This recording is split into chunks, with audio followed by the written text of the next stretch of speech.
رب کا آیا خاص ایک مہمان پھر.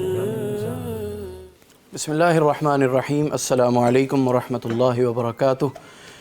الحمد للہ حمد الشاکرین والصلاة والسلام علی المبعوث رحمۃ للعالمین سیدنا و نبینا و حبیبنا محمد وعلی آلہ وصحبہ الطیبین الطاہرین. رحمت کی ان مبارک گھڑیوں میں وہ گھڑیاں جو رمضان المبارک کے آخری عشرے میں داخل ہو چکی ہیں، اللہ تعالی ہمیں اس آخری عشرے کی رحمتوں، مغفرت، فضل اور عظمتوں سے نوازے، اور اس میں جتنی خیر موجود ہے اللہ تعالی ہمیں اس سے وافر حصہ سمیٹنے کی توفیق عطا فرمائے. آپ دیکھ رہے ہیں پیغام قرآن سحر ٹرانسمیشن، اور میں ہوں آپ کا ہوسٹ حافظ زین العابدین علوی. شب قدر کے حوالے سے ہی اور دعائے شب قدر کے حوالے سے ہی کچھ بات ہوگی، اور یہی اس کی تمہید ہے. اسٹوڈیوز میں ہمارے ساتھ بڑے ہی پیارے مہمانان گرامی موجود ہیں. مستقل مہمان مربی فضیلت الشیخ پروفیسر ڈاکٹر محمد حماد لکھوی حفظہ اللہ، وہ ہمارے ساتھ ہیں. ان کے ساتھ ساتھ معروف عالم دین شیخ الحدیث ڈاکٹر عتیق الرحمن صاحب حفظہ اللہ فاضل مدینہ منورہ یونیورسٹی، وہ ہمارے ساتھ ہیں. اور اس کے ساتھ ساتھ معروف عوامی خطیب جناب حضرت مولانا قاری محمد یاسین حیدر حفظہ اللہ ہمارے ساتھ ہیں. اس پروگرام کو سپانسر کیا ہے نسک اپلیکیشن نے، سی سے واٹر کمپنی نے، صوفی بناسپتی اینڈ کوکنگ آئل، نعمت بناسپتی اینڈ کوکنگ آئل اور سپر ایشیا نے. ناظرین آئیے مہمانان گرامی سے آپ کو ملواتے ہیں. ڈاکٹر صاحب السلام علیکم ورحمۃ اللہ. وعلیکم السلام ورحمۃ اللہ. کیسے مزاج ہیں؟ اللہ کا شکر الحمد. ڈاکٹر صاحب السلام علیکم. وعلیکم السلام. آپ خیریت سے ہیں؟ ماشاء اللہ. الحمدللہ. اہلاً و سہلاً. محترم قاری صاحب السلام علیکم. وعلیکم السلام ورحمۃ اللہ. خیر و عافیت ہے ماشاء اللہ. اللہ تعالیٰ آپ کو سلامت رکھے. ڈاکٹر صاحب آپ سے آغاز کرتے ہیں کہ شب قدر کے حوالے سے میں نے کچھ بات کی ہے. قرآن کریم نے اسے اتنی غیر معمولی عظمت کیوں بیان کی ہے اس کی؟ قرآن کہتا ہے کہ یہ رات خیر من الف شہر ہے. اس کے بارے میں کچھ بتائیے گا. بسم اللہ الرحمن الرحیم. دیکھیں، اللہ کا جو قانون جس کے تحت اللہ تعالیٰ ہم سب کا امتحان کرتا ہے جی، وہ قانون عدل ہے. اور قانون عدل کی جس طرح سے حجت تمام ہونی چاہیے، اللہ کریم نے وہ حجت تمام کی ہے. صحیح. اللہ تعالیٰ نے انسان کو استطاعت بھی دی، لا یکلف اللہ نفسا الا وسعہا، اور اللہ تعالیٰ نے انسان کو اس استطاعت کے مطابق ہدایت بھی عطا فرمائی نبی پاک صلی اللہ علیہ وسلم کے ذریعے سے. تو گویا قانون عدل کے امپلیمنٹ ہونے کے لیے جتنے لوازمات ضروری تھے اللہ کریم نے وہ سارے عطا فرما دیے. بالکل ٹھیک. ایک اللہ کا ہے قانون رحمت، اور جو قانون رحمت ہے وہ قانون عدل کو سپرسیڈ کرتا ہے. صحیح. وہ اللہ کریم کا اپنا قانون ہے، اور اللہ تعالیٰ جس پر چاہے رحمت جب فرما دے.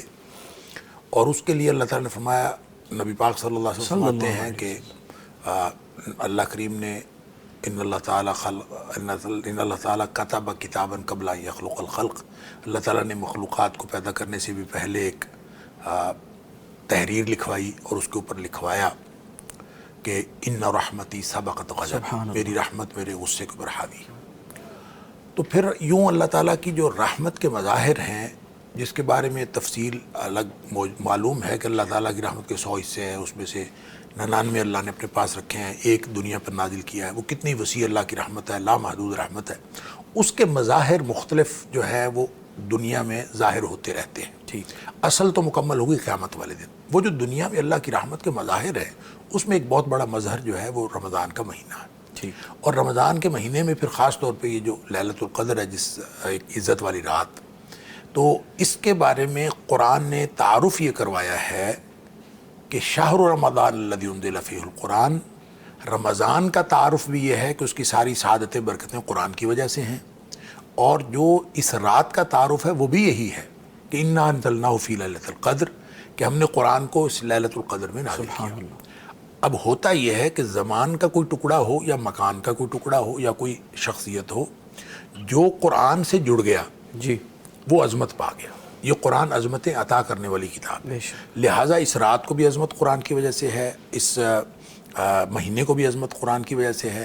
تو اگر یہ ایک مہینہ اللہ تعالیٰ پوری ایک ریلیف پیکج کے طور پر پوری زندگی میں دے دیتا تو وہی کافی تھا. ہر شخص کی زندگی میں ایک دفعہ کا ایک ریلیف پیکج آ جاتا کہ اپنے سارے گناہ معاف کروانے کا موقع. لیکن اگر ایسا ہوتا تو اس کا مطلب ہوتا ہے اللہ کی رحمت کی حد آ گئی ہے. کیونکہ اللہ کی رحمت کی حد کوئی نہیں، اس لیے یہ رمضان ہر سال آ جاتا ہے اور بار بار یہ موقع ملتا ہے۔ اور جہاں تک بات ہے لیلۃ القدر کی، تو یہ نہیں فرمایا کہ یہ 1000 مہینے کے برابر ہے، بلکہ فرمایا 1000 مہینے سے بہتر ہے۔ کتنی بہتر ہے؟ جب ہم اللہ اکبر کہتے ہیں تو اللہ بڑا ہے، کتنا بڑا ہے اس کی بڑائی کا اندازہ ہی نہیں ہے، وہ سب سے بہت بڑا ہے۔ لیکن اسی طرح سے جب اس رات کی بات ہوتی ہے تو یہ 83-84 سال گننے کی کوئی ضرورت نہیں، یہ اس سے بہتر ہے۔ کتنی بہتر ہے وہ اللہ ہی جانتا ہے، اور اللہ تعالیٰ نے اس کے اندر کتنی سعادتیں رکھی ہیں، کتنی رحمتیں نازل کی ہیں۔ تو وہ ساری باتیں مثال کے طور پر، یعنی وہ ساری رحمتیں برکتیں جو پورے رمضان کے مہینے میں، وہ اگر اس رات میں بھی اگر انسان اویل کر لے تو اس کو وہی پریولیج حاصل ہو سکتا ہے اگر اس نے فرائض نہ چھوڑے ہوں۔ مثال کے طور پر نبی پاک صلی اللہ علیہ وسلم نے فرمایا من قام لیلۃ القدر، جس نے لیلۃ القدر کو قیام کر لیا، باقی مہینہ نہیں بھی کر سکا تو لیلۃ القدر کو قیام کر لیا، لیکن احساس وہی ہو ایمان و احتساب، تو فرمایا غفر لہ ما تقدم من ذنبہ، اس کی گزشتہ زندگی کے گناہ معاف ہو جائے۔ بالکل ٹھیک ہے ڈاکٹر صاحب، محترم ڈاکٹر صاحب نے بڑی پیاری گفتگو سے آغاز کیا ہے، اسی میں کچھ اضافے کی آپ سے گزارش کروں گا، اور مزید اس کے ساتھ کہ احادیث میں شب قدر کو آخری عشرے میں تلاش کرنے کا جو حکم دیا گیا ہے اس کی بھی حکمت بیان فرمائیں۔ بسم اللہ والصلاة والسلام علی رسول اللہ وعلی آلہ وصحبہ ومن والہ۔ دیکھیے شیخ محترم نے بہت خوبصورت بات بتلائی ہے، اللہ تعالیٰ ان کو برکت نصیب فرمائے۔ آمین۔ اللہ تبارک و تعالیٰ کی جیسے کہ ذکر کیا گیا کہ رحمت بہت وسیع ہے، تو اس کے بندے اس کی رحمت کو تلاش کرنے کی کوشش کرتے ہیں، لیکن بسا اوقات انسان اس مقام اور مرتبے کو پہنچ نہیں پاتا جو اللہ تعالیٰ اس کو دینا چاہتا ہے۔ تو اس کے لیے اللہ تبارک و تعالیٰ نے کچھ ایسی گھڑیاں رکھی ہیں، کچھ ایسے عمل رکھے ہیں کہ اگر انسان وہ عمل کر لیتا ہے یا اس گھڑی کو پا لیتا ہے تو اللہ تعالیٰ اس کو اعلیٰ مراتب اور اعلیٰ مقام جو عطا کر دیتے ہیں۔ انسان کی عمر جو ہے وہ بہت تھوڑی سی ہے، اور خاص طور پہ امت محمدیہ کے لوگوں کی، پہلی امتوں کے لوگوں کی عمریں بہت صدیوں کے اوپر محیط ہوتی تھی۔ جیسا کہ نوح علیہ السلام کے بارے میں کہا جاتا ہے کہ 950 سال انہوں نے تبلیغ کی، تو گویا کہ ٹوٹل عمر ان کی کتنی ہوگی۔ تو اس مقام اور مرتبے کو پانے کے لیے جن کی عمریں زیادہ ہیں، اللہ تعالیٰ نے چھوٹی سی عمر کے اندر جو ہے ہمیں رمضان المبارک بھی دے دیا اور لیلۃ القدر بھی دے دی، تاکہ تھوڑے سے وقت میں عبادت کر کے انسان جو ہے وہ اعلیٰ مقام اور مرتبہ جو ہے وہ حاصل کر لے۔ سبحان اللہ۔ تو باقی رہا کہ آپ نے جو ذکر فرمایا کہ آخری عشرے میں لیلۃ القدر ہوتی ہے، نبی اکرم صلی اللہ علیہ وسلم نے کئی مواقع پہ اس کے بارے میں ارشاد بھی فرمایا ہے، اور اپنے عمل سے بھی اس کا اظہار کیا کہ آخری عشرے میں لیلۃ القدر جو ہے وہ ہوتی ہے۔ ایک تو آپ کا حکم بھی ہے التمسوها فی العشر الاواخر، کہ تحروا فی لیلۃ فی اللیالی العشر، کہ اس کو جو ہے وہ آخری عشرے میں جو ہے وہ تلاش کرو، بعض روایت میں طاق راتوں میں جو ہے وہ تلاش کرو، اور بعض میں آپ نے پہلے عشرے میں اعتکاف کیا، پھر آپ صلی اللہ علیہ وسلم نے وہ چھوڑ دیا اور درمیان والے عشرے میں اعتکاف کیا، پھر اس کو چھوڑ کر آخری عشرے میں اعتکاف کیا۔ اس کی وجہ یہی تھی کہ آپ لیلۃ القدر تلاش کرنا چاہتے تھے، تو آپ کو بتلایا کہ یہ آخری عشرے میں ہوتی ہے، تو اس لیے پھر آپ کا اعتکاف جو ہے مسلسل آخری عشرے میں جو ہے وہ جاری رہا۔ تو ان روایات سے پتہ چلتا ہے کہ یہ لیلۃ القدر جو ہے وہ آخری عشرے میں ہوتی ہے، اول میں یا درمیان میں غالب امکان یہ کہ نہیں ہوتی۔ ٹھیک، بالکل ٹھیک ہے۔ محترم قاری صاحب، شب قدر کے حوالے سے مشائخ نے گفتگو کی ہے، ہمارے عام ناظرین کے لیے فرمائیے گا کہ وہ اس رات کو بامقصد کس طرح بنا سکتے ہیں؟ جی بسم اللہ الرحمن الرحیم۔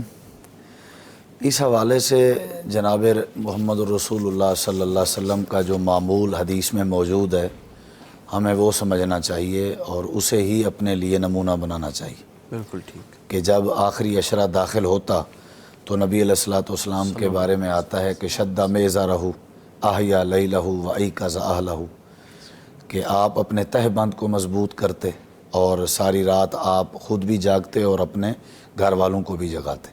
تو یہ میرے خیال میں ایک بہترین لاہ عمل ہے لیلۃ القدر کو پانے کے لیے۔ نبی علیہ الصلوۃ والسلام کا یہ معمول تھا، یعنی پہلے نمبر پہ شدہ میزرہ سے مراد کہ ہمیں محنت کرنی چاہیے، نیت ہو ہماری کہ ہمیں لیلۃ القدر نصیب ہو۔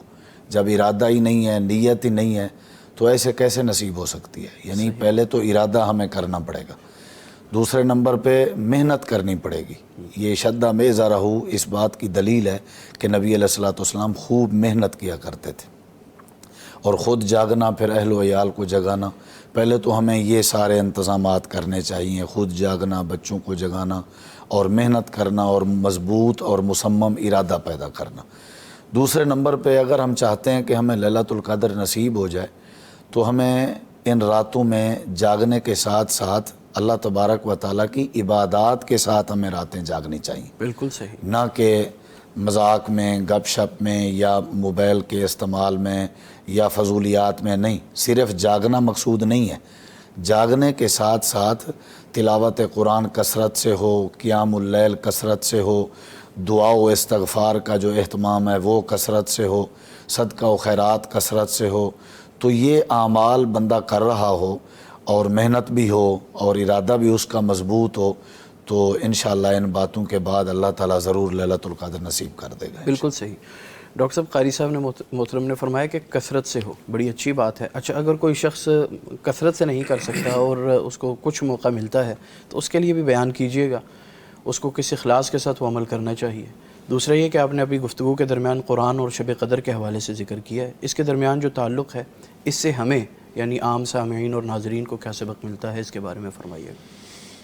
دیکھیں، بات یہ ہے کہ شب قدر کوئی خاص اس کا حصہ نہیں ہے جو 1000 مہینے سے بہتر ہے، بلکہ جو ہی رات شروع ہوتی ہے اسی وقت سے جو ہے اس کا آغاز ہو جاتا ہے، صحیح، اور حتیٰ مطلع الفجر جو ہے جب صبح طلوع ہوتی ہے تب تک یہ رات کی یعنی ساری گھڑیاں ایکولی یوں سمجھ لیجئے کہ وہ مبارک ہیں اور رحمتیں سمیٹنے والی ہیں۔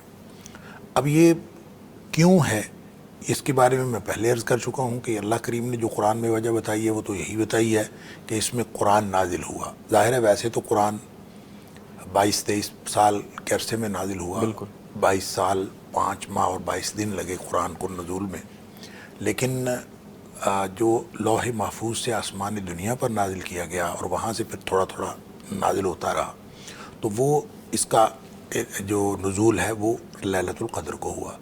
تو قرآن چونکہ ایک ایسی کتاب ہے، وہ کتاب نہیں اصل میں، وہ اللہ کا کلام ہے، اور جو اللہ کا کلام ہے وہ اللہ کی صفت کلام کے اندر اتنی عظمت ہے کہ وہ اس کے ساتھ جو بھی چیز جڑتی ہے وہ عظمت پا جاتی ہے، سبحان اللہ۔ لہذا یہ رات بھی عظمت پا گئی۔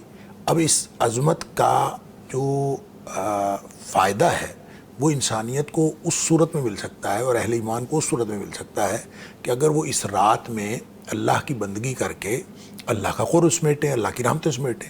لہٰذا اگر وہ پوری رات قرآن کے ساتھ رہیں گے، قیام کر لیں، قرآن کی تلاوت کر لیں، دعا کر لیں، استغفار کر لیں، جو بھی یعنی خاص تعلق جو ہے قرآن کے ساتھ ہے، قرآن پڑھیں۔ نبی پاک صلی اللہ علیہ وسلم نے پورے رمضان میں آپ چونکہ قرآن کا دور فرمایا کرتے تھے اور آخری رمضان میں آپ نے 2 دفعہ جبریل کے ساتھ دور فرمایا، تو اس کا مطلب ہے قرآن جو ہے وہ کثرت سے پڑھنا ہر رات ہی، اور خاص طور پہ بھی اس رات میں بھی آدمی قیام کرے، قرآن سنے، قرآن سنائے اور پھر پڑھے۔ باقی رہی بات یہ کہ عام لوگ اس سے کیسے فائدہ اٹھا سکتے ہیں، اس کے لیے تھوڑا سا جو ہے نا اپنے آپ کو تیار کرنا چاہیے، اور یہ اہمیت ذہن میں ہونی چاہیے کہ یہ رات جتنی بھی طاقتیں ہیں، پانچوں کی پانچوں طاقتیں، اس کو کیسے اویل کرنا ہے۔ اس کی سب سے پہلی اویل کرنے کا طریقہ تو یہ ہے کہ نبی پاک صلی اللہ علیہ وسلم نے فرمایا کہ جو شخص عشاء کی نماز باجماعت پڑھتا ہے اور فجر کی نماز باجماعت پڑھتا ہے، اس کو پورے رات کے قیام کا ثواب ملتا ہے۔ تو پہلا کام تو یہ کرے بالکل کہ عشاء کی نماز باجماعت پڑھے اور دوسرا فجر کی نماز باجماعت پڑھے، تو اس سے جو ہے وہ اس رات کی کافی ساری خیر سمیٹی جا سکتی ہے۔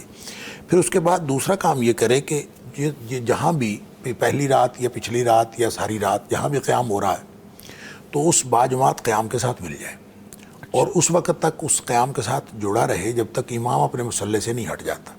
تو جب وہ مصلی سے امام ہٹے گا تب یہ ہٹ جائے، چاہے وہ 1 گھنٹے بعد ہو، چاہے 1.5 گھنٹے بعد ہو۔ جب امام اپنے مصلی سے ہٹے گا تو نبی پاک صلی اللہ علیہ وسلم کا فرمان ہے کہ جس نے امام کے ساتھ قیام کیا اس وقت تک جب تک امام اپنے مصلی سے نہیں ہٹ گیا، تو فرمایا کہ کوتب لہ قیام اللیلۃ، اس کے لیے پوری رات کے قیام کا ثواب مل جائے۔ اب یہ ایک مطلب اندازہ کریں کہ ایک اوپر سے رات اتنی رحمتوں والی ہے اور اتنی فضیلت والی ہے، اور اوپر سے اللہ کریم نے ایسی آسانیاں دی ہیں سبحان اللہ کہ آپ اس کو اویل کرنا چاہیں تو بڑی آسانیاں ہیں کہ آپ اس طرح سے پوری رات کے قیام کا ثواب لے سکتے ہیں۔ پھر باقی جو اس کے علاوہ دعا استغفار، اپنا اکیلا بیٹھ کے دعا کرے، استغفار کرے، اور جتنی تنہائی زیادہ وہ کرے گا اتنا زیادہ اللہ تعالیٰ کے ساتھ کنیکشن قائم ہوگا۔ اور ویسے جو آج کل مختلف مساجد کے اندر بہت بڑے بڑے پروگرامات ہونے لگے ہیں، اگر یہ ساری رات پر محیط ہوں تو میرا خیال ہے یہ نہیں ہونے چاہیے. اس میں لوگوں کو انفرادی عبادت کا وقت بہرحال ملنا چاہیے. باقی اگر کوئی ایک آدھ درس ہو جائے, کوئی تھوڑی بہت نصیحت, تو نصیحت کرنا یہ بھی دین کا ہی کام ہے, تو اس میں کوئی حرج نہیں ہے. لیکن ایسا نہیں ہے کہ پوری رات جو ہے وہ تقاریر میں گزر جائے یا نصیحت کرنے گزر جائے, لوگوں کو قرآن کا, قیام کا, قرآن کی تلاوت کا, استغفار کا موقع نہ ملے. تو ایک تو اس طرح بھی. تیسرا ایک کام یہ بھی کیا جا سکتا ہے, تیسرا جو چوتھا جو بھی ہم بات نمبر آتا ہے وہ یہ کہ ہر رات کچھ نہ کچھ صدقہ کر دیں. اچھا ٹھیک ہے. چاہے 100 روپیہ کر دے, چاہے 1000 روپیہ کر دے, مطلب چھوٹی سی رقم بے شک کر دے, اپنی استطاعت کے مطابق. جو ہی مغرب ہوتی ہے اس کے بعد وہ کسی بھی وقت کوئی صدقہ جو ہے وہ اگر کسی ادارے کو دے دے, کسی مطلب جیسے صدقہ جاری پیغام ٹی وی کو دیتا ہے, کسی مسکین کو دے دے, کسی فقیر کو دے دے, کسی بھی جگہ پہ جہاں اس کا خیال یہ ہے کہ انشاءاللہ اس کے پیسے جو ہیں وہ درست جگہ پہ استعمال ہوئیں, وہاں وہ صدقہ کر دے. تو یوں اگر 5 راتوں میں صدقہ کرے گا تھوڑا تھوڑا, تو انشاءاللہ اس کو صدقے کے اعتبار سے بھی یہ رات مل گئی, دعاؤں کے اعتبار سے بھی مل گئی, رات کے قیام کے اعتبار سے بھی مل گئی, اور ہر اعتبار سے گویا وہ اللہ تعالیٰ کی رحمتوں کو زیادہ سے زیادہ سمیٹنے میں کامیاب ہو سکتا ہے. سبحان اللہ. ڈاکٹر صاحب بڑی خوبصورت گفتگو ہے اور اتنی فضیلتوں والی رات ہے, تو اس کی کچھ نشانیاں بھی احادیث مبارکہ میں بیان ہوئی ہیں؟ جی ہاں, کچھ نشانیاں تو ذکر کی گئی ہیں حدیث میں, اور کچھ لوگوں نے بہت ساری اپنی طرف سے بھی مشہور کر دی ہیں. جیسا کہ جو ہے وہ جانور جو ہے وہ ایسا کرتے ہیں, پہاڑ جو ہے وہ چل پڑتے ہیں, اور پانیوں کی ایسی کیفیت ہوتی ہے. یہ اس طرح کی باتیں بہت ساری بیان کی جاتی ہیں, لیکن اس کا اس کے ساتھ کوئی تعلق نہیں.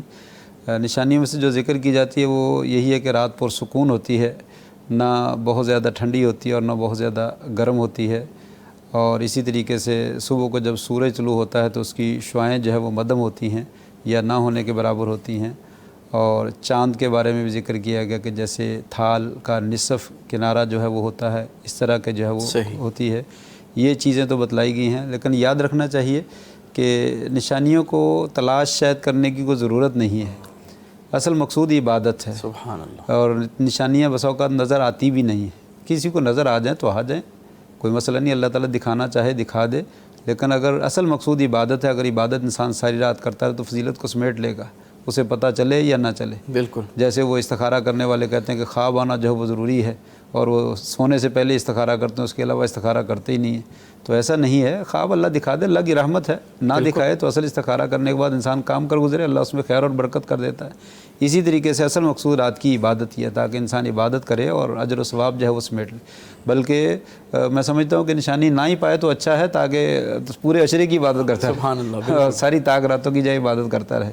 تو اسی میں اللہ تعالیٰ کی یہی حکمتیں جو ہے وہ مقصود ہیں. بہرحال اگر نشانی دکھا دے تو اللہ کی رحمت ہے, اور کم ہی لوگوں کو جو ہے وہ دکھائی دیتی ہے, کم ہی لوگوں کو. اگر تعین ہو جائے تو انسان تو بس اسی رات کی بات اسی رات کی بات ہے. اسی وجہ سے تو اس کو بلا دیا گیا. آپ صلی اللہ علیہ وسلم فرماتے ہیں اس میں تمہارے لیے خیر ہے کہ بلا دی گئی ہے, اور تاکہ تم زیادہ سے زیادہ جو ہے وہ عبادت کر سکو اور تمام طاقتوں کا جو ہے انسان استفادہ کر سکے. تو یہی اصل مقصود ہے. بالکل ٹھیک. قاری صاحب محترم, آپ ماشاءاللہ خطابت کے میدان میں آپ کا بڑا تعلق ہے, اور دن رات آپ اللہ کے دین کے لیے لوگوں کو واعظ اور نصیحت کرنے کے لیے ٹریولنگ کرتے ہیں. تو ایک خطیب کے لیے سب سے بڑی کیا ذمہ داری ہے کہ اس کی بات لوگوں کے لیے پر اثر ہو؟ جی بسم اللہ الرحمن الرحیم.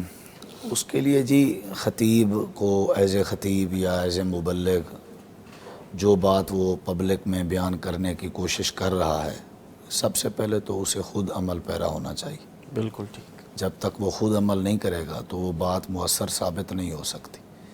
یعنی جو بات, جس طرح قرآن مجید میں اللہ تعالیٰ نے فرمایا لما تقولون ما لا تفعلون, سبحان اللہ, بے شک, کہ تم ایسی کیوں بات کرتے ہو کہ جو تم خود نہیں کرتے. یعنی ہمیں اصل میں معاشرے میں یا لوگوں میں بات کا جو اثر ہے وہ تب ہوگا جب ہم خود عمل کریں گے. یعنی لوگوں کی ہمارے عمل پہ نظر ہوتی ہے, ہماری بات سے زیادہ ہمارے کردار پہ نظر ہوتی ہے. مبلغین کے, خطباء کے, خطیب کے کردار پہ نظر ہوتی ہے کہ آیا کہ اس میں جو اس نے بات کی ہے اس کا اپنا عمل کتنا ہے. تو مؤثر بنانے کے لیے پہلی بات تو یہی ہے کہ خود عمل کرنا چاہیے. دوسری بات یہ ہے کہ جو واعظ و نصیحت کیا جاتا ہے یا جو بیان کیا جاتا ہے اس میں اخلاص ہو, نیت یہ ہو کہ اللہ اس میں اثر پیدا کر, اس کے ذریعے لوگوں کو ہدایت دے. تو یہ جب ارادہ ہوگا، جب یہ نیت خالص ہوگی تو پھر بھی اس بات کا اثر ہوتا ہے. اگر واہ واہ مقصود ہے تو پھر تو بات جو ہے نا وہ بغیر اثر کے رہ جاتی ہے. اخلاص بھی ہو اور خود عمل پیرا بھی ہو تو پھر اللہ تعالیٰ بات میں اثر پیدا کر دیتا. سبحان اللہ. رمضان اور نیکی کی مناسبت سے کچھ کلام سنائے ہمارے ناظرین کو.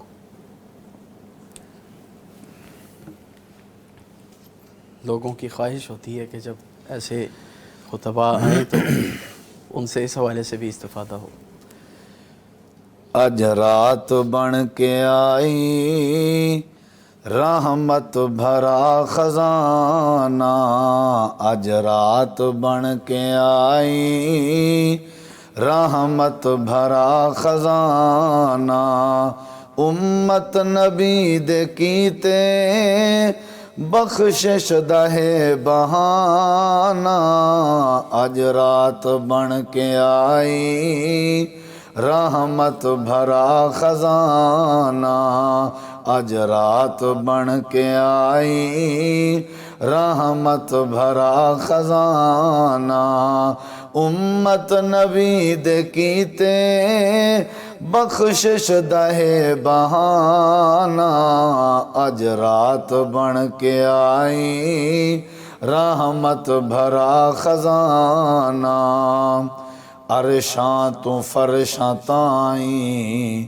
فرشاں تو عرشاں تائیں، عرشاں تو فرشاں تائیں، فرشاں تو عرشاں تائیں، اللہ دے نور دیاں ہر سمت ہن شعائیں، اللہ دے نور دیاں ہر سمت ہن شعائیں، انمول ہر گھڑی ہے موسم ہے بہو سہانا، اج رات بن کے آئی رحمت بھرا خزانہ، اج رات بن کے آئی رحمت بھرا خزانہ، امت نبی دے کیتے بخشش دہے بہانہ،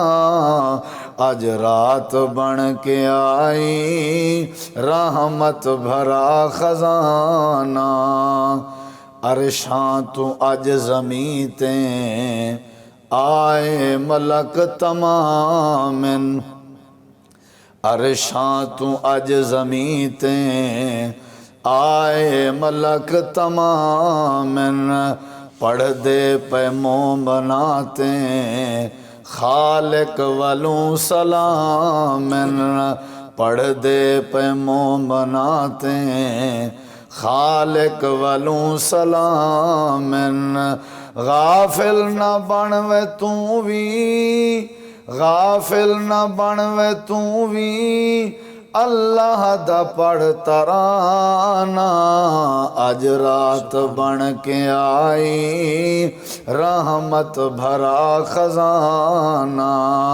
امت نبی دے کیتے بخشش دہے بہانہ، اج رات بن کے آئی رحمت بھرا خزانہ، راتاں ہزار واراں ایک لیلۃ القدر تو، راتاں ہزار واراں ایک لیلۃ القدر تو، پوچھ لے قرآن کولوں محبوب زی فخر تو، پوچھ لے قرآن کولوں محبوب زی فخر تو، رو رو کے رب منا لے کر سجدے عاجزانہ، اج رات بن کے آئی رحمت بھرا خزانہ، امت نبی دے کیتے بخشش دہے بہانہ، اج رات بن کے آئی رحمت بھرا خزانہ. سبحان اللہ سبحان اللہ. جزاک اللہ خیر. محترم ڈاکٹر حماد لکھوی صاحب، کچھ احباب ہمیں لائیو بھی جوائن کرتے ہیں، کمنٹس کرتے ہیں۔ ایک بہن کا کمنٹ ہے کہ میں اپنے رب سے دعا کرتی ہوں کہ میں گناہ نہیں کروں گی، لیکن پھر بھی گناہ سرزد ہو جاتا ہے، مجھے کیا کرنا چاہیے؟ دیکھیں، جو توبہ ہے نا یہ زندگی کا منہج ہے۔ ایک گناہ کو ہونے کے بعد آدمی توبہ کر لے اور پھر اس کے بعد چھوڑ دے، یہ ایسا نہیں ہے۔ صحیح۔ توبہ نبی پاک صلی اللہ علیہ وسلم کا کوئی گناہ تھا ہی نہیں۔ آپ نبی پاک صلی اللہ علیہ وسلم ایک دن میں 100 سے زیادہ دفعہ، 70 سے زیادہ ایک دفعہ فرمایا، ایک دفعہ فرمایا 100 دفعہ میں ایک دن میں توبہ اور استغفار کرتا ہوں۔ تو اگر نبی کریم صلی اللہ علیہ وسلم ایک دن میں توبہ اور استغفار 100 دفعہ کرتے ہیں تو ہمیں تو 1000 دفعہ بھی بہت کم ہے، تو ہمیں اتنا زیادہ کرنا چاہیے۔ اس لیے اگر وہ توبہ کرتی ہیں تو توبہ کی شرائط پوری کریں، اور توبہ کی شرائط میں یہ بات شامل ہے، سب سے پہلی بات گناہ سے باہر آئیں، پھر اس پر ندامت و شرمندگی، اور تیسری بات یہ کہ عزم کریں کہ میں آئندہ کبھی یہ گناہ نہیں کروں، ساری زندگی یہ گناہ نہیں کروں۔ اگر یہ کر لیا ہے اور اس طرح کی توبہ کی ہے اور پھر کچھ عرصے بعد گناہ پھر سرزد ہو گیا ہے تو پھر انشاءاللہ دوبارہ توبہ کریں، کوئی حرج نہیں ہے اس میں۔ جتنی دفعہ گناہ سرزد ہوتا ہے توبہ کر لیں۔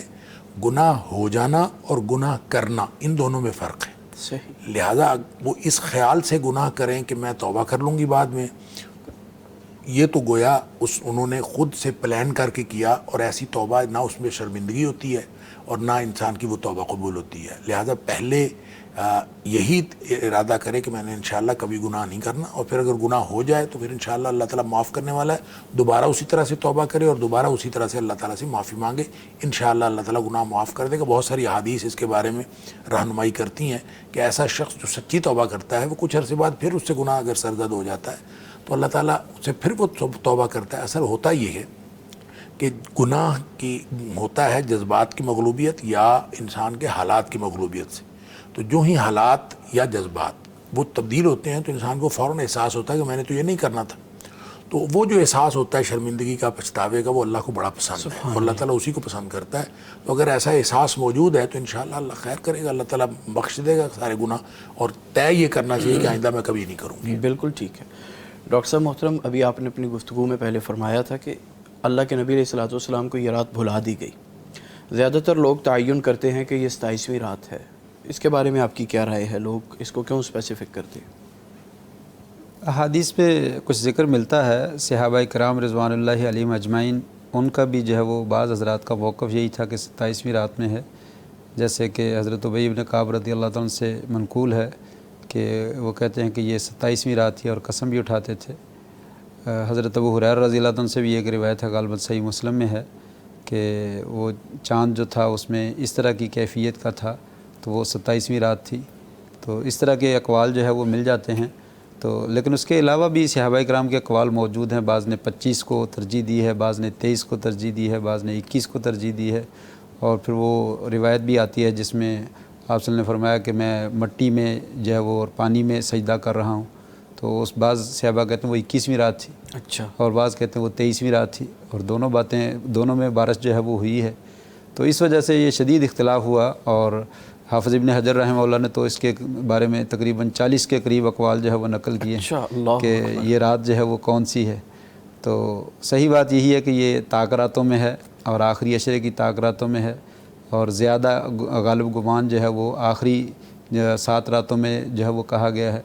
لیکن یہ کہنا کہ 27 میں ہی ہوتی ہے، یہ اہل علم نے اس قول کو راجح قرار نہیں دیا، اگرچہ بعض لوگوں نے بڑے شد و مت سے کہا ہے اور کہا ہے کہ غالب امکان یہ ہے کہ 27 میں ہوتی ہے، لیکن پھر بھی یہ منتقل ہوتی رہتی ہے۔ صحیح بات یہی ہے کہ یہ منتقل ہوتی رہتی ہے، کبھی 21ویں میں بھی ہوتی ہے، کبھی 23ویں میں، کبھی 25 میں، کبھی 27 میں، کبھی 29 میں، یہ چینج ہوتی رہتی ہے، ایک رات نہیں ہے۔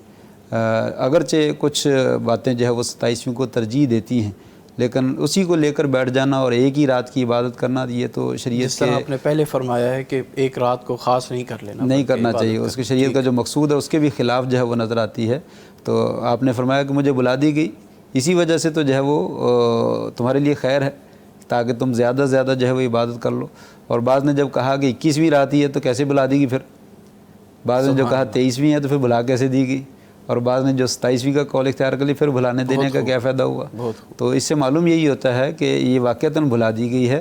ہاں البتہ جو آپ صلی اللہ علیہ وسلم کے زمانے میں رات لیلۃ القدر آئی تھی، وہ جو ہے وہ ممکن ہے وہ ایک رات میں ہو اور اللہ تعالیٰ نے اس کو جو ہے وہ منتقل راتوں میں مختلف راتوں میں رکھا ہے اور منتقل ہوتی رہتی ہے. اس لیے پورے عشرے کی جو ہے وہ آخری طاق راتوں کی خاص طور پر اور پورے عشرے کی جو ہے وہ بات کرنی چاہیے. جیسا کہ قاری صاحب نے ذکر کیا تھا کہ آپ وسلم جب آخری عشرہ ہی داخل ہو جاتا تو شد میزہ رہو وائی کا داخلہ واہیا لیلہ ہو، ساری رات جو ہے وہ آپ پورے عشرے کی تمام راتوں کی عبادت کرتے تاکہ اللہ تبارک تعالیٰ کی زیادہ سے زیادہ عبادت ہو سکے. اور پھر صرف لیلۃ القدر کی عبادت کرنا مقصود نہیں ہے. اصل مقصود ٹھیک ہے یہ حاصل ہو جائے اور بڑی خیر کی بات ہے، اصل مقصود ہے زیادہ سے زیادہ عبادت ہو جائے. جتنی انسان زیادہ عبادت کر سکتا ہے اتنا ہی زیادہ جو ہے وہ اچھا ہے اور انسان اللہ کے قریب ہو جائے گا. اللہ تعالیٰ کے مقام اور مرتبے جو انسان کو اللہ تعالیٰ دینا چاہتا ہے ان کو جو ہے وہ انسان حاصل کر لے گا. وہ تبھی ممکن ہے جب زیادہ عبادت کرے. سبحان اللہ. اللہ کے نبی علیہ الصلوۃ والسلام یعنی آخری عشرے میں کمر کس لیتے تھے تو آخری عشرے میں جفت راتیں بھی آتی ہیں. جفت راتیں بھی آتی. یہ بھی آپ کی بات صحیح ہے، اس میں بھی اختلاف ہے کہ کیا جفت راتوں کو بھی لیلۃ القدر ہو سکتی ہے؟ طاق راتوں میں تو ہوتی ہے بعض کا جو ظاہری قول ہے، لیکن کیا جفت راتوں میں بھی ہو سکتی ہے؟ اصل تو یہی ہے کہ طاق راتوں میں ہوتی ہے، 21 اور 23 اور 25 اور 27 اور 29. لیکن جفت میں ہو سکتی ہے اس لیے کہ انسان کو پورے عشرے کی بات کرنی. کبھی چاند کو دیکھنے میں اختلاف ہو جاتا ہے. بس اوقات جو ہے وہ کہہ دیا جاتا ہے چاند نظر آ گیا ہے اور چاند نظر نہیں آیا. بس اوقات جو ہے وہ کہہ دیا چاند نظر نہیں آیا اور حالانکہ چاند ہو چکا ہوتا ہے. تو اس وجہ سے بس اوقات جو ہے وہ جفت راتوں میں بھی امکان اس کا ہوتا ہے. تو لہٰذا انسان کو جو ہے وہ تمام آخری عشرے کی راتوں کی عبادت کرنی چاہیے تاکہ وہ رات جو ہے وہ انسان کو مل جائے. ٹھیک ہے، ایک کالر شامل کریں گے. السلام علیکم ورحمۃ اللہ. السلام علیکم. جی رانا عادل صاحب نے جوائن کیا. الحمدللہ، شکر ہے اللہ کا. فرمائیے گا. جی میں نے ایک سوال پوچھنا تھا بھی جب عمرہ کرتے ہیں نا بعض بندے کینچی سے چاروں طرف سے کٹ لگا لیتے ہیں، جی کیا وہ حدیث میں ثابت ہے یا ویسے ہی بندے لگاتے ہیں اس کو؟ ٹھیک ہے، ڈاکٹر صاحب سے آپ کا جواب لیتے ہیں. کال کرنے کا شکریہ. جدہ سے کال ہے جی، سعودی عرب سے. سوال ان کا یہ ہے. ڈاکٹر عتیق صاحب کی موجودگی میں میں تو نہیں جواب دے سکتا. دور بیٹھے ہیں، یہ اب آپ ہی فیصلہ کر لیں، میں تو پھر نہیں کہوں گا. جی ڈاکٹر صاحب. چلیے الامر فوق الادب کے تحت ڈاکٹر صاحب حکم دے رہے ہیں، میں بتا دیتا ہوں، ورنہ تائید تو یہی کریں گے اور تصدیق اور تصحیح بھی یہی فرمائیں گے. دیکھیے نبی صلی اللہ علیہ وسلم نے نہان القضا، آپ نے قضا سے منع کیا ہے، بودا بنانے سے منع کیا ہے. اور بودا یہی ہوتا ہے کہ سر کے بال بعض حصے کو کاٹ دیا جائے یا مونڈ دیا جائے اور بعض حصے کو چھوڑ دیا جائے. یہ جو ٹک لگاتے ہیں یہ حلق نہیں اور نہ یہ تقصیر ہے. جو نبی صلی اللہ علیہ وسلم نے آپ نے حلق کا حکم دیا ہے یا تقصیر کا حکم دیا ہے. محلقین اور مقصرین کا ذکر آتا ہے اور بال منڈوانے والوں کے لیے 3 مرتبہ جو ہے وہ دعا کا ذکر اور مقصرین کے لیے 1 کا ذکر ہے. تو پورے سر کے بال منڈوانے چاہیے یا پورے سر کے بال کٹوانے چاہیے. بسا اوقات وہ یہاں سے ایک ٹک لگاتے ہیں، ایک یہاں سے لگاتے ہیں، ایک ادھر سے لگا لے پیچھے اور کہتے ہیں حلال ہو. یہ انسان حلال نہیں ہوتا. اس کے بعد احرام کھولنا درست نہیں ہے. اگر انسان جان بوجھ کے اس کو پتہ ہے کہ یہ غلط کام ہے پھر وہ احرام کھولتا تو اس کو تو فدیہ دینا چاہیے. لیکن اگر کسی کی لا علمی کی وجہ سے کر دیا ہے تو انشاءاللہ کوئی، لیکن اس کو پہلی فرصت میں احرام پہن کے دوبارہ پورے سر کے بال منڈوانے چاہیے یا پورے سر کے بال جو ہے وہ کٹوانے چاہیے. ٹھیک ہے ناظرین، یہ رات لیلۃ القدر کی ہے، خیر من الف شہر ہے. اور اس رات کو پانے کا مقصد محض عبادت کرنا نہیں بلکہ اللہ تعالیٰ کی معرفت کا حصول ہے. اسی حوالے سے بات چل رہی ہے، مزید گفتگو کو آگے چلائیں گے. ڈاکٹر صاحب سورۃ القدر میں فرمایا ہے کہ تنزل الملائکۃ والروح فیہا باذن ربہم من کل امر، کہ اس رات میں فرشتے اور روح الامین وہ نازل ہوتے ہیں. اس میں کیا حکمت ہے؟ دیکھیں فرشتے تو نازل ہوتے ہیں ہر رات ہی، کیونکہ فرشتے اللہ تعالیٰ کے کارکنان ہیں اور اللہ تعالیٰ ان کے ذریعے سے اپنی پوری تدبیر کائنات فرماتا ہے. اور اللہ تعالیٰ نے کائنات میں مختلف ڈیوٹیاں فرشتوں کی لگائی ہوئی ہیں. تو جس رات میں رحمتوں کا نزول زیادہ ہوتا ہے اس میں فرشتوں کا نزول زیادہ ہوتا ہے، اور جن راتوں میں رحمتوں کا نزول کم ہوتا ہے اس میں کم نزول ہوتا ہے. ایک تو بات یہ عمومی. دوسری بات یہ ہے کہ اللہ کریم نے سورۃ دخان میں جو فرمایا نا کہ فیہا یفرق من کل امر حکیم، کہ اس میں ہر اہم کام کا فیصلہ ہوتا ہے. تو گویا جو اہم امور کے فیصلے ہوتے ہیں وہاں فرمایا انا انزلناہ فی لیلۃ مبارکہ، کہ ہم نے قرآن کو لیلہ مبارکہ میں نازل کیا. اب اس سے بہت سارے لوگوں کو یہ غلط فہمی ہوئی ہے کہ شاید یہ نصف شعبان کی رات، اور بہت سارے لوگوں نے بعض ضعیف روایات کی روشنی میں یہ کہا ہے کہ یہ نصف شعبان کی رات ہے. اب یہ اس لیے بات درست نہیں ہے کہ سب سے پہلا اصول جو تفسیر کا ہے وہ یہ ہے کہ قرآن خود تفسیر کرتا ہے، اور قرآن یفسر بعضہ بعضا. تو جب قرآن نے خود بتا دیا کہ انا انزلناہ فی لیلۃ القدر، ایک بات. دوسری بات قرآن نے کہی شہر رمضان الذی انزل فیہ القرآن، کہ قرآن رمضان کے مہینے میں نازل ہوا، شعبان میں نہیں نازل ہوا. تو جب وہ رات جو بھی ہے وہ ہے رمضان میں، وہ شعبان میں نہیں ہو سکتی. لہٰذا دوسری بات یہ کہ جو بات وہاں فیہا یفرق فرمایا من کل امر حکیم، تو یہاں فرمایا تنزل الملائکۃ والروح فیہا باذن ربہم من کل امر، کہ ہر کام کا، اہم کام کا فیصلہ لے کے فرشتے نازل ہوتے ہیں. اللہ تعالیٰ فیصلے فرماتا ہے. کس کس طرح کے فیصلے فرماتا ہے؟ وہ پوری رات کے فیصلے ہیں، وہ پورے سال کے فیصلے ہیں، وہ ہر شخص کی زندگی کا فیصلہ ہے. وہ جتنے بھی فیصلے جو امور ہیں اللہ تعالیٰ کے، وہ دنیا میں لے کر فرشتے نازل ہوتے ہیں. تو یہ گویا وہی بات جو سورہ دخان میں کہی گئی ہے، اور جو بعض ضعیف احادیث میں ایسے آتا ہے کہ جیسے جس شخص نے مرنا ہوتا ہے اگلے سال میں اس کا فیصلہ فرما دیا جاتا ہے. وہ ایسے لگتا ہے جیسے یہ ہمارے سرکاری جاب میں جس نے ریٹائر ہونا ہوتا ہے نا، تو ریٹائرمنٹ کا نوٹیفیکیشن 1 سال پہلے ہو جاتا ہے. صحیح بات. تو نوٹیفیکیشن 1 سال پہلے ہو جاتا ہے کہ اس نے فلاں تاریخ کو ریٹائر ہونا ہے. تو شاید یہ وہ میں نے عرض کیا حدیث یہ ضعیف ہے، لیکن ان کے اندر یہ ہے کہ جس نے مرنا ہوتا ہے اس کا فیصلہ ہو جاتا ہے. وہ کہتے ہیں پتہ کٹ جاتا ہے، جو اس رات کو پتہ کٹ گیا پھر وہ اگلی. تو یہ ساری باتیں جو ہیں اسپیکولیشنز ہیں، یہ ضعیف حدیث سے ہیں. کن کن امور کے فیصلے اللہ تعالیٰ فرماتا ہے اور وہ کون کون سے امور کے فیصلے لے کے فرشتوں کا نزول ہوتا ہے، ہمارے لیے صرف یہی بات سمجھنے کی ہے اور توجہ دینی ہے کہ اللہ کی رحمتوں کے فرشتے جو ہیں وہ نازل ہوتے ہیں، اور ان فرشتوں کے ذریعے سے جو اللہ تعالیٰ اپنی رحمتوں کا نزول فرماتا ہے، ہمیں اس سے سلام ہی حتی مطلع الفجر، یہ سلامتی ہے طلوع فجر تک. تو اس سلامتی کو اویل کرنا ہے، ان امور کو جن کے تحت اللہ تعالیٰ فیصلے فرماتا ہے اور لوگوں کے لیے، ہمارے لیے فیصلے فرما رہا ہوتا ہے.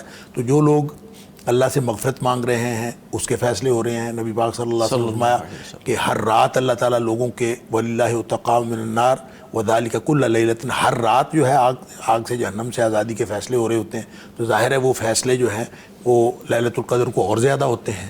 تو یہ وہ فیصلے ہیں کہ اللہ سے دعا بھی یہی کرنی چاہیے کہ اللہ ہمارے لیے مغفرت کا، رحمت کا، جہنم سے ہماری گردن کی آزادی کا اور جنت الفردوس میں ہمارے داخلے کا فیصلہ فرما دے. یہ وہی فیصلے جو اللہ تعالیٰ ان فیصلوں کا نزول ہوتا ہے ہمارے سمجھانے کے لیے ہے کہ فرشتے لے کے نازل ہوتے ہیں، لہذا آپ اس کو اویل کریں. بالکل ٹھیک ہے. ماشاءاللہ لوگ ساتھ ساتھ لائیو بھی دیکھ رہے ہیں یوٹیوب پر اور اپنی محبتوں کا اظہار کر رہے ہیں. ایک صاحب ہیں، انہوں نے فرمایا کہ ڈاکٹر عتیق الرحمان صاحب کے ایک طالب علم کو خواب آئی ان کے بارے میں، اور تعبیر کرنے پر پتہ چلا کہ ڈاکٹر صاحب سنت کے مطابق نماز پڑھاتے ہیں، آپ ہی سے نماز سیکھنے کی ہمیں ہدایت ملی تھی. ماشاءاللہ آپ کے کچھ شاگرد ہوں گے ماشاءاللہ. محترم قاری صاحب، یوتھ کو تبلیغ کرنے کے لیے اس دور میں پیغام پہنچانے کے لیے حق کا خطباء کو کیسا انداز گفتگو اختیار کرنا چاہیے؟ جی بسم اللہ الرحمن الرحیم. قرآن مجید نے انداز گفتگو پہ، یعنی جو لوگ گفتگو کرنا چاہتے ہیں ان کو توجہ دلائی ہے. ادعو الی سبیل ربک بالحکمہ والموعظۃ الحسنہ. سب سے پہلے تو حکمت کے ساتھ کوئی بات ہے، آپ اس کو لوگوں تک یا نوجوانوں تک حکمت کے ساتھ پہنچائیں، یعنی سمجھداری کے ساتھ. یعنی الفاظوں کا جو چناؤ ہے وہ درست ہونا چاہیے، بہت خوب. اور موقع محل کی مناسبت سے بات کرنی چاہیے، اور ادب اور احترام کو ملحوظ خاطر رکھتے ہوئے بات کرنی چاہیے. کیونکہ ہر بندہ بات بعد میں سنتا ہے اور اپنی عزت نفس کو اور اپنی عزت کو پہلے دیکھتا ہے اور غور کرتا ہے. جب ہم کسی کو ایسے جھنجھوڑ کے یا اس کی انسلٹ کر کے اگر بات کریں گے تو پھر شاید وہ بات کا اثر نہیں لے گا. تو ہمیں حکمت کے ساتھ، الفاظوں کی درستگی کے ساتھ اور میٹھے انداز میں بات اگر ہم کریں گے تو انشاءاللہ نوجوانوں پہ اثر پڑے گا. بالکل ٹھیک. محترم ڈاکٹر صاحب، ایک سوال موسٹلی ہمیں سننے کو ملتا ہے کہ مختلف کنٹریز میں شب قدر وہ ایک دن تو نہیں ہوتی، شب قدر کو کیسے تلاش کیا جائے؟ وہ ڈیفرنٹ ہوتی ہے، کیا طریقہ ہوتا ہے؟ دیکھیے، جیسے میں نے پہلے ذکر کیا ہے کہ شب قدر تو ایک ہی رات میں ہوتی ہے، چاہے وہ 21ویں میں ہو، 23، 25، 27، 29، جس رات میں بھی ہو، تمام مالک میں جو ہے وہ ایک ہی رات میں ہوتی ہے. لیکن یہ ہے کہ مطالعے مختلف ہیں، اوقات مختلف ہیں، تو اس وجہ سے تھوڑا بہت وقت آگے پیچھے ہو سکتا ہے. جیسے آج جو ہے وہ مغرب کا ٹائم ہے، تو ہمارے ہاں مغرب کا ٹائم اور ہے، اور سعودیہ میں اور ہے، اور دوسرے ممالک میں اور ہے. تو جس وقت کسی جگہ پہ وہ مغرب کا ٹائم شروع ہو گیا، رات وہاں سے آغاز ہو جائے گی. پھر دوسری جگہ پہ ابھی دن ہے تو ظاہر بات ابھی وہاں شروع نہیں ہوئی، جیسے ہی وہاں پہ مغرب کا وقت ہوگا تو وہاں سے شروع ہو جائے گی. اسی طرح تیسرے ملک میں جب چلا جائے گا تو وہاں جب مغرب کا وقت ہو تو وہاں پہ ہو جائے گی. رات تقریباً ایک ہی رہتی ہے، ہر جگہ پہ مختلف نہیں ہوتی کہ یہ ہمارے ہاں 21ویں رات ہو جائے اور دوسری جگہ پہ 23ویں ہو جائے اور تو تیسری جگہ پہ 25ویں ہو جائے. ایسے نہیں ہوتا. غالب امکان یہی ہے، علماء کی رائے جو ہے وہ یہی ہے کہ وہ ایک ہی رات ہوتی ہے، لیکن وقت کا اختلاف ہو سکتا ہے، دن کا اختلاف. اگر چاند ہی مختلف ہے تو پھر چاند مختلف ہو، یہ بھی ہو جاتا ہے. جیسے سعودیہ میں ایک دن پہلے ہمارے اس صورت میں بتائیں نا. اس صورت میں بھی ایسے ہی ہے کہ چاند مختلف ہو گیا، ہو سکتا ہے کہ لوگوں کی غلطی کی وجہ سے ہو. چاند تو چاند مختلف کا مطلب یہ سعودیہ میں مسئلہ اور ہے، وہاں کا چاند اور ہے. جی یہاں کا چاند تو اس اعتبار سے ڈاکٹر صاحب لیکن وہ تو یہ ہے کہ 21ویں رات ادھر ہو گئی تو ہمارا ایک دن کے بعد 21ویں رات بن رہی ہے. اچھا، تو رات تو وہی اسی میں آ جائے گی. صحیح. ہاں، تو یہی راجہ قول جو ہے نا، یہی محسوس ہوتا ہے کہ رات وہ ایک ہی ہے، لیکن دن کا ٹائم کا آگے پیچھے جو ہے وہ وقت کا جو ہے نا اختلاف ہو سکتا ہے. صحیح. محترم قاری صاحب، آپ نے بھی اپنی گفتگو کے دوران کہا ہے موقع محل کے حساب سے بات کریں. میں خطیب تو نہیں، لیکن موقع محل یہی بنتا ہے کہ آپ کوئی ہمیں اچھی سی نعت سنائیں رسول اللہ صلی اللہ علیہ وسلم کی شان میں. مجھے کوئی یاد نہیں ہے ضابطہ دو کوئی بھی خوبصورت کلام سنائیں، ہم نے موقع محل جانے نہیں دینا. میرے خیال میں میرے ذہن میں نہیں آ رہی کوئی. چلیں کوئی بات نہیں، آپ ذہن میں لائیں، ہم ڈاکٹر صاحب سے کچھ دیر گفتگو کر کے پھر آپ کو ایک بات خطیب کی بات چل رہی تھی. جی بالکل. تو اس میں میں ایک طالب علم کی حیثیت سے ذکر کرنا چاہوں گا کہ جو بنیادی چیز ہے مقرر کو اور خطیب کو وہ دیکھنا چاہیے کہ دینا کیا ہے. سبحان اللہ. عمومی طور پر جو ہے وہ وقت تو ہم لے لیتے ہیں سامعین کا، ناظرین کا، تو ان کو جو ہے وہ دائیں بائیں آگے پیچھے کی ادھر کی وہ پہاڑوں کے قصے اور کو مالیہ کے قصے اور کو کاف کے قصے جو ہے وہ بیان کرنا شروع، اور بس اوقات ضعیف اور موضوع روایات جو ہے وہ بیان کرتے ہیں. اور ہماری بات میں اس وقت تک وزن پیدا نہیں ہوتا جب تک کوئی قصہ، کوئی ایسا من گھڑت جو ہے وہ بیان نہ کر جس کے اندر عجائب اور غرائب جو ہے وہ موجود نہ ہو. تو یہ نہیں ہونا چاہیے. یہ امانت ہے. اللہ کی طرف بات کو منسوب کرنا ہے، اللہ کے رسول کی طرف بات کو منسوب کرنا ہے، اور لوگوں کو کچھ دینا ہے.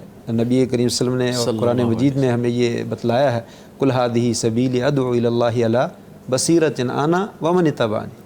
بصیرت کے اوپر جو ہے وہ انسان کو کلام کرنا چاہیے. پہلے خود تیاری کرنی چاہیے اور معلومات لینی چاہیے کہ جس موضوع پہ میں بولنا چاہتا ہوں اس میں اللہ اور اللہ کے رسول نے ہمیں کیا رہنمائی دی ہے، شریعت ہمیں کیا کہتی ہے، اور اس میں صحیح باتیں جو ہے وہ کون سی ہیں. جو لوگوں نے غلط باتیں شامل کر دی ان کو نکالے. اگر خطیب بھی اور مبلغ بھی اور دائی بھی جو ہے وہ غلط باتیں نشر کرنے پہ لگ جائے تو لوگوں کی اصلاح کون کرے گا؟ یہ تو لوگوں کو راہ راست سے ہٹانے والی بات ہے. تو لہٰذا انسان کو ہمیشہ یہ سوچنا چاہیے کہ دینا کیا ہے، اور میں ایک جگہ پہ کھڑا ہوں اور میں امین ہوں.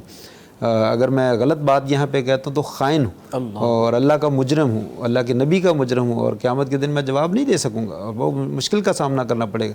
بلکہ جتنی باتیں غلط میں اگر ذکر کرتا ہوں تو لوگ اس پہ عمل کرتے ہیں تو اس کا سارا وبال میرے سر پہ آئے گا. لوگوں کو تو پکڑا جائے گا، ہو سکتا ہے ان کو اللہ تعالیٰ معاف کر دے، ان کو علم نہیں ہو سکا بیچاروں کو، جس نے بتلایا تو اس نے ایسے ہی کر لیا، لیکن اس کو تو معلوم ہونے کے باوجود پھر اس نے کہا.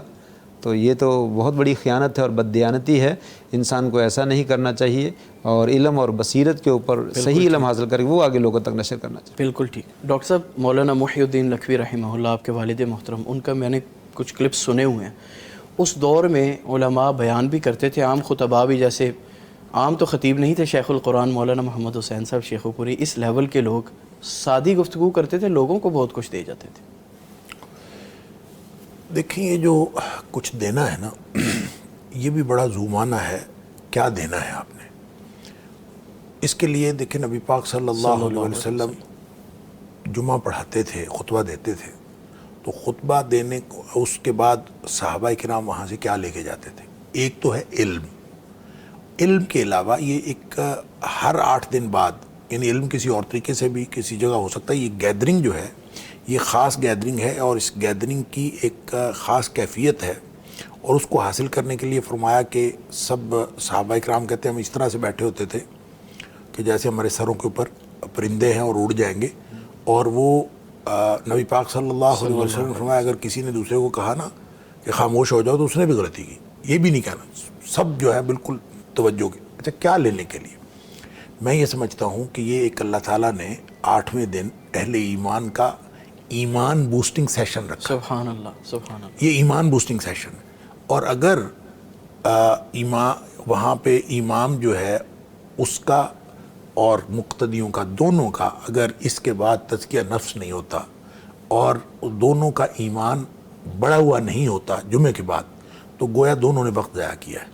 تو یہ خطیب کی ذمہ داری بھی ہے اور پھر ان کی ذمہ داری بھی ہے جو مقتدی ہیں کہ وہ اپنے آپ کو یہ ذہن بنا کے آئیں کہ ہم اپنے ایمان کو زیادہ دیکھیں. قرآن بھی نیا نہیں آنا، حدیث بھی نئی نہیں آنی، ساری چیزیں وہی ہیں، معلومات وہی ہیں جو 1400 سال سے چل رہی ہیں.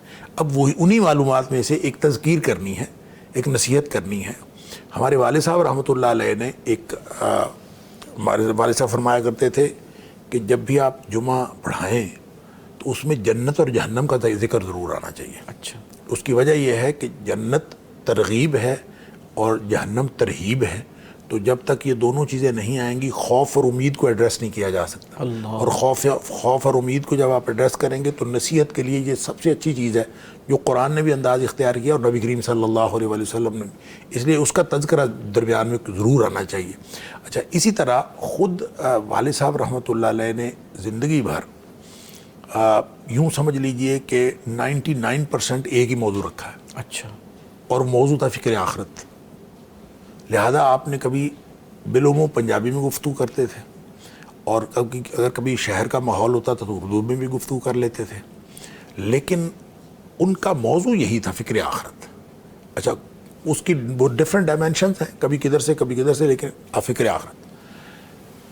ہم چونکہ بچپن سے والد صاحب کی تقریریں سنتے آ رہے تھے تو ہمیں لگتا تھا کہ تقریباً وہی تقریر ہے، کوئی تھوڑی سی ادھر ہو جاتی ہے، تھوڑا سا پہلو ادھر ہو جاتا ہے، تھوڑا سا ادھر ہو جاتا ہے.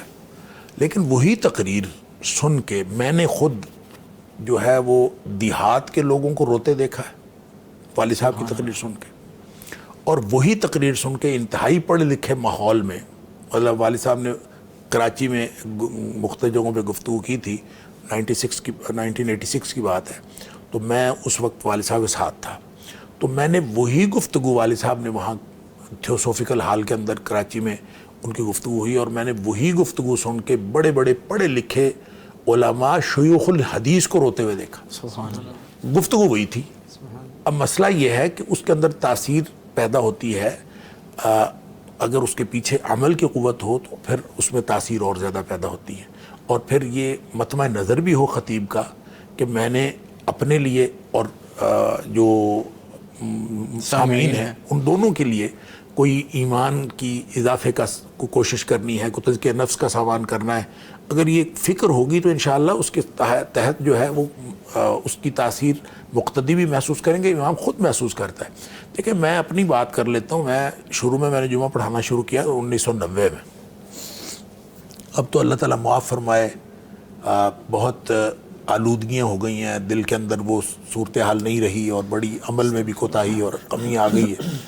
اس وقت میں یقین کریں کئی سال میرے ایسے گزرے ہیں کہ جمعہ پڑھا کے جو تزکیہ حاصل ہوتا تھا نا، جمعہ پڑھانے کے بعد یقین کرے میں جمعے کے بعد دعا کیا کرتا تھا کہ اللہ اگر ان دنوں میں کبھی موت لکھی ہوئی ہے نا میری تو ابھی آ جائے. جتنے میں اپنے دل کی اپنی صفائی محسوس کرتا تھا جمعے کے بعد، یعنی جمعے کے بعد اپنے اندر تبدیلی محسوس کرتا تھا، تو میں اللہ سے دعا کیا کرتا تھا یا اللہ میری اگر موت ان دنوں میں لکھی ہے تو آج آ جانی چاہیے، کیونکہ اس وقت میں اپنے دل کی صفائی اور تزکیہ محسوس کر رہا ہوں. تو یہ with the passage of time انسان جو ہے وہ عملی طور پر بہت پیچھے چلا جاتا ہے. اللہ تعالیٰ اس کے اندر اضافہ فرمائے. اب وہ کیفیت نہیں رہی، لیکن یہ کئی سال یہ رہی. اس وقت زیادہ توجہ سے زیادہ تزکیے کی بات. تو مجھے یوں لگتا ہے کہ اگر امام یا خطیب وہ اپنی پوری توجہ سے اور اس کو ایک ذمہ داری سمجھ کے کرے تو جتنا تزکیہ نفس جمعہ پڑھانے سے اور جمعہ پڑھنے سے ہوتا ہے شاید کوئی اور تزکیہ نفس کا اتنا بڑا ذریعہ ہے. سبحان اللہ. بہت خوبصورت بات کی. روحانی محفل جمعہ کے دن کی روحانی بالکل ٹھیک ہے. محترم جناب قاری صاحب آپ کے لیے ایک کمنٹ آیا ہے. السلام علیکم قاری یاسین حیدر صاحب، ہم پنجابی ہیں لیکن آپ کا لہجہ ہمیں بہت پسند ہے اور ہم آپ کو بہت شوق سے سنتے ہیں. اللہ تعالیٰ آپ سب علماء کرام کی حفاظت فرمائے، آمین یا رب العالمین. ناظرین پیغام ٹی وی کا یہ پیغام قرآن سے ٹرانسمیشن جاری ہے اور اس میں ہم مزید انشاءاللہ بریک کے بعد بات کریں گے. شب قدر کے حوالے سے وقت ہے ایک چھوٹی سی بریک کا. Stay with us. مغفرت کا ہو گیا سامان پھر رب کا آیا خاص ایک مہمان پھر مغفرت کا ہو گیا سامان پھر رب کا آیا خاص ایک مہمان پھر مغفرت کا ہو گیا سامان پھر رب کا آیا خاص ایک مہمان پھر مغفرت کا ہو گیا سامان پھر رب کا آیا خاص ایک مہمان پھر. Welcome back. پیغام قرآن سحر ٹرانسمیشن جاری ہے. ہمارے ساتھ معروف خطیب حضرت مولانا قاری محمد یاسین حیدر حفظہ اللہ تشریف فرما تھے. بریک میں وہ واپس چلے گئے. ڈاکٹر حماد لکھوی صاحب سے ہم بات کرتے ہیں. ڈاکٹر صاحب، اللہم انک عفو تحب العفو فاعف عنی، یہ عفو کیا ہے؟ ایک تو یہ فرمائیے. دوسرا یہ دعا کیا ہے؟ کچھ احباب نے کمنٹ بھی کیے تھے اس دعا کے حوالے سے کہ یہ دعا خاص ہے لیلۃ القدر کے لیے. ذرا اس کے بارے میں کچھ تفصیلی گفتگو کریں. دیکھیں، کوئی اہم موقع جب ہوتا ہے تو آدمی کو یہی احساس ہوتا ہے کہ میں کوئی ایسا کام کروں جو سب سے بہترین ہو. مثلاً مجھے یاد ہے کہ میں جب پہلی دفعہ اعتکاف بیٹھا تھا تو اپنے والد صاحب کے ساتھ، اللہ تعالیٰ ان پر رحمت نازل فرمائے، آمین. تو گاؤں کی مسجد میں والد صاحب تو ہر سال بیٹھتے تھے اعتکاف، تو میں بھی ایک دفعہ بیٹھ گیا. بچپن کی بات ہے. تو ابھی اعتکاف میں کوئی دوسرا دن ہوگا تو میں نے والد صاحب سے پوچھا کہ ابا جی عبادت سب سے بہترین عبادت کیا ہے؟ جب میرا پوچھنے کا مقصد یہ تھا کہ میں اب اعتکاف میں بیٹھا ہوں تو سب سے بہترین عبادت کروں. تو میں نے کہا کہ سب سے بہترین عبادت کیا ہے؟ انہوں نے کہا نماز فرض نماز وقت پہ پڑھنا، یہ سب سے بہترین. اچھا. میں نے پوچھا اس کے بعد؟ تو کہتے ہیں جہاد فی سبیل اللہ. سبحان اللہ. میں نے کہا اس کے بعد؟ کہتے ہیں مخلوق خدا کی خدمت. اب وہ جو میرا کام تھا وہ تو بڑا ہی نہیں. بالکل. میں جو پوچھ رہا تھا میرا خیال تو تھا کہ اس میں تو پھر بہرحال بعد میں انہوں نے کہا زیادہ تلاوت قرآن کرنا اور نوافل وغیرہ پڑھنا. لیکن یہ میں یہ عرض کر رہا ہوں کہ ہر بندہ جس وقت وہ کوئی موقع دیکھتا ہے تو اس موقع پہ اس کا خیال ہی ہوتا ہے کہ میں سب سے بہترین کام کروں. اب یہ اتنی عزت والی رات، فضیلت والی رات، رحمتوں برکتوں والی رات، جس کا قرآن میں بھی کہہ دیا کہ 1000 مہینے سے بہتر ہے، اور پھر نبی پاک صلی اللہ علیہ وسلم نے بھی حکم فرمایا کہ اس کو تلاش کرو، تو یہ گویا ایک انتہائی اہم موقع ہے. تو اس موقع کے لیے ہر شخص کے دل میں یہ خیال آتا ہے. وہی خیال حضرت عائشہ صدیقہ رضی اللہ تعالیٰ عنہ کے دل میں آیا کہ میں اگر اس رات کو پالوں، مجھے پتہ چل جائے کہ یہ رات جو ہے وہ رات جو ہے لیلۃ القدر ہے، مجھے یہ پتہ چل جائے تو میں کیا کروں؟ تو کیا مانگوں؟ اللہ سے کیا مانگوں؟ نبی پاک صلی اللہ علیہ وسلم معافی مانگ لینا. اللہ اکبر. اللہ سے معافی مانگ لینا اور یہ کہہ دینا کہ اللہ تو معاف کرنے والا ہے، معافی کو پسند کرتا ہے، مجھے بھی معاف کر دے. یہ دعا کرنا. اللہ اکبر. اور عفو، معاف کر دینا. عفو کے اوپر بات کرتے ہیں. کالر شامل کر لیں. السلام علیکم ورحمۃ اللہ وبرکاتہ. محمد افضل صاحب نے جوائن کیا ہے، فرمائیے گا. وعلیکم السلام سر. جی محترم. سر میرا شہر سے یہ سوال تھا کہ جو ہم گھر میں بیٹھ کے آپ کی دعا میں شامل ہو سکتے ہیں ادھر؟ کون سی دعا میں؟ جو پیغام ٹی وی میں ہوتی ہے سحر ٹرانسمیشن کے آخر میں؟ جی بالکل بالکل. جی ٹھیک ہے، وہ اسی لیے ہوتی ہے کہ آپ سب شامل ہوں. بہت شکریہ کال کرنے کے لیے. جی جزاک اللہ. Thank you. ڈاکٹر صاحب آپ بات کر رہے تھے عفو کے حوالے سے. دیکھیں، ایک ہے عفوٌ. عفوٌ کا مطلب تو ہے معاف کرنے والا. ٹھیک ہے. عفو کرنے والا، اور وہ عفو کرنے والا وہ اللہ کی ذات ہے. اللہم انک عفوٌ. اور عفو کیا ہے؟ عفو ہے کسی چیز کو درگزر کرنا. معاف کر دینے کا مطلب ہوتا ہے درگزر کرنا. ایک ہوتی ہے مغفرت. مغفرت کا لفظی معنی غفارہ کا معنی ہوتا ہے ڈھانپ لینا. تو اگر کسی کا گناہ ہوا ہے اور گناہ کے بعد وہ توبہ کرتا ہے، استغفار کرتا ہے، اللہ تو مجھے بخش دے، میں استغفر اللہ کہتا ہے یا رب اغفر لی کہتا ہے، اللہ تو مجھے بخش دے، تو وہ کیا ہوا گناہ جو ہے گویا وہ ایک کھاتے میں لکھا ہوا تھا تو اللہ تعالیٰ اس کو بخش دیتا ہے، اور اگر اس کی سچی توبہ ہو اور سچا اس نے زبان سے استغفار کیا اور واپسی اس کی سچی ہو، عملاً جو واپسی ہے، کیونکہ توبہ عمل ہے اور استغفار قول ہے، اگر یہ سچا ہو تو نبی کریم صلی اللہ علیہ وسلم فرمایا التائب من الذنب کمن لا ذنب لہ، گناہ سے توبہ کرنے والا ایسے ہے جیسے گناہ ہوا ہی نہیں، گویا اس کے بھی نشانات اللہ تعالیٰ مٹا دیتا ہے۔ سبحان اللہ۔ لیکن یہ معافی جو ہے نا، یہ اس سے بھی بڑی چیز ہے۔ معافی تو یہ ہے کہ آپ کے عمل سے ہی اللہ تعالیٰ درگزر فرما دے سبحان کہ تو جو مرضی کرتا رہے، خیر ہے، میں تجھے، جیسے عثمان غنی رضی اللہ تعالیٰ عنہ کو نبی کریم صلی اللہ علیہ وسلم نے فرمایا تھا جیش الاسرہ میں، جب انہوں نے دینار دیے تو انہوں نے کہا کہ آج کے بعد عثمان کا کوئی عمل اس کو نقصان نہیں دے اللہ اکبر، ما ضر سکتا، عثمان ما عمل بعد هذا اليوم، بعد اليوم، سبحان اللہ۔ آج کے بعد عثمان جو بھی کرے گا اس کا کوئی عمل اس کو نقصان نہیں دے گا۔ یہ ہے معافی، سبحان اللہ۔ یعنی اللہ تعالیٰ اگر معاف کر دے تو اس کا مطلب یہ بالکل ایسے درگزر کرنا، آپ کا بچہ آپ کے سامنے شرارتیں کر رہا ہو تو آپ اگر اس کے بارے میں بہت کانشیس ہوں گے، آپ بات بات پہ ٹوکیں گے، یہ نہ کرو، وہ نہ کرو، یہ نہ کرو، یہ نہ کرو، آپ اس کا ہاتھ پکڑیں گے، یہ۔ اگر آپ درگزر کریں گے نا تو آپ کہیں گے چلے بچہ ہے کرتا رہے کوئی بات نہیں، یہ رویہ جو ہے بچہ کچھ کرتا رہے تو چلے کوئی بات نہیں، تو یہ درگزر کا رویہ ہے۔ تو اللہ جو معاف کرنے والا ہے، وہ معافی کا مطلب یہ ہے کہ وہ بندے کے اعمال پھر بندے کو غلط شرارتیں، غلط کسب، غلط کرتوت، وہ بھی نقصان نہیں دیتے اللہ کی طرف سے اگر معافی مل جائے۔ سبحان اللہ۔ اس لیے نبی اکرم صلی اللہ علیہ وسلم نے عائشہ صدیقہ رضی اللہ تعالیٰ عنہ سے کہا کہ تم بس معافی مانگ لو، اگر اللہ کی طرف سے معافی مل گئی تو سمجھ لیجیے سب کچھ مل گیا، یعنی دنیا آخرت کی ہر نعمت مل گئی اگر اللہ تعالیٰ کی طرف سے معافی مل گئی، کیونکہ ہر چیز معافی کے ساتھ منسلک ہے۔ اللہ تعالیٰ نے اگر کسی کو معاف کر دیا تو اس نے تو فرمایا کہ میں ہر عمل کا پورا پورا حساب کروں گا، تو اگر حساب دینا پڑ گیا تو ہم تو پھنس گئے۔ نبی پاک صلی اللہ علیہ وسلم نے فرمایا جس کا حساب شروع ہو گیا وہ تو اس کو تو عذاب ہوگا، اللہ تعالیٰ معاف فرمائے۔ تو اس کا مطلب ہے حساب یسیر کا جو معنی عائشہ صدیقہ رضی اللہ تعالیٰ نے پوچھا تو نبی پاک صلی اللہ علیہ وسلم فرمایا وہ تو صرف ایک پیشی ہوگی، سامنے بس پیش ہوگا، اور اللہ تعالیٰ نے فرمایا وہ بھی درگزر ہوگا، وہ بھی عفو ہوگا۔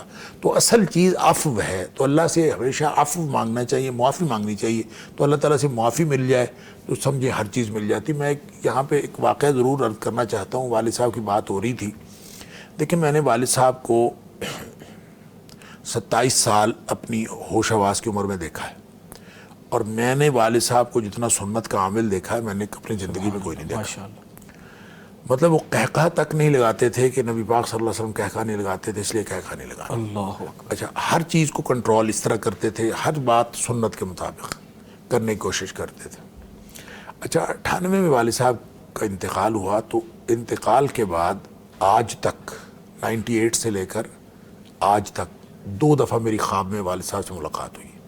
اچھا، دونوں دفعہ انہوں نے معافی کی بات کی ہے، اور انہوں نے مجھے ایک خواب تو بالکل اسی طرح تھا کہ میں نے والد صاحب کو دیکھا ہے کہ وہ لیٹے ہوئے ہیں کسی سفید سے کپڑے میں، تو میں والد صاحب سے، اچھا مجھے پتہ ہے کہ والد صاحب فوت ہو چکے ہیں، تو میں والد صاحب سے آگے ہو کے پوچھتا ہوں کہ ابا جی کیا بنا، تو مجھے کہتے ہیں مجھے معافی مل گئی ہے۔ اللہ اکبر۔ اچھا، یہ اپنے خواب میں دیکھا؟ خواب میں دیکھا، صحیح۔ مجھے کہتا ہے مجھے معافی مل گئی ہے۔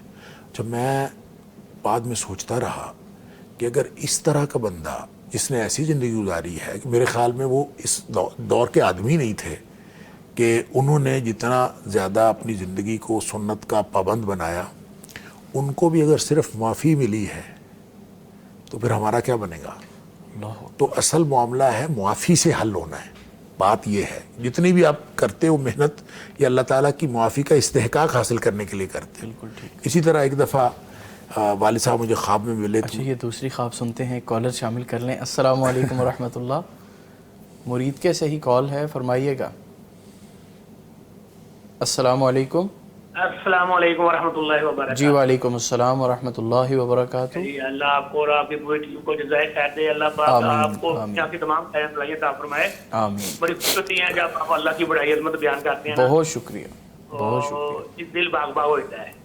تو آپ ماشاء اللہ قرآن و حدیثوں میں ماشاء اللہ بیان کرتے ہیں۔ یہ کرنی تھی کہ آپ سے درخواست ہے کہ ایک عورتوں کے پردے کے بارے میں کہ اللہ رب العزت نے اگر ان کو اجازت دی ہے مسجد میں جانے کی یا بازار میں جانے کی، تو کتنا ان کا کیسے پردے میں جانا چاہیے؟ دوسرا یہ کہ ان کو اپنے جو ہے نا گھر کے بارے میں کہ کتنا باہر نکل سکتی ہیں, اور اگر نکل سکتی ہیں تو کیسے پردے کے ساتھ نکل جائیے, کتنی اجازت اللہ نے دی ہیں. بس اس کے بارے میں آپ مکمل پروگرام کریں اور ان کو رہنمائی کر دیں. اللہ آپ کو جزائے خیر عطا فرمائے. تو عبادت اچھی بات ہے, لیکن جو چیزیں اللہ کی سنت کے خلاف کریں گے تو وہ کوئی عبادت قبول نہیں ہے, چاہے روزہ ہے, نماز ہے. اس کے بارے میں ایک مکمل پروگرام کریں. اللہ آپ کو جزائے خیر عطا فرمائے. اللہ آپ کو ڈھیروں عطا فرمائے. دعاؤں کا بہت شکریہ. السلام علیکم.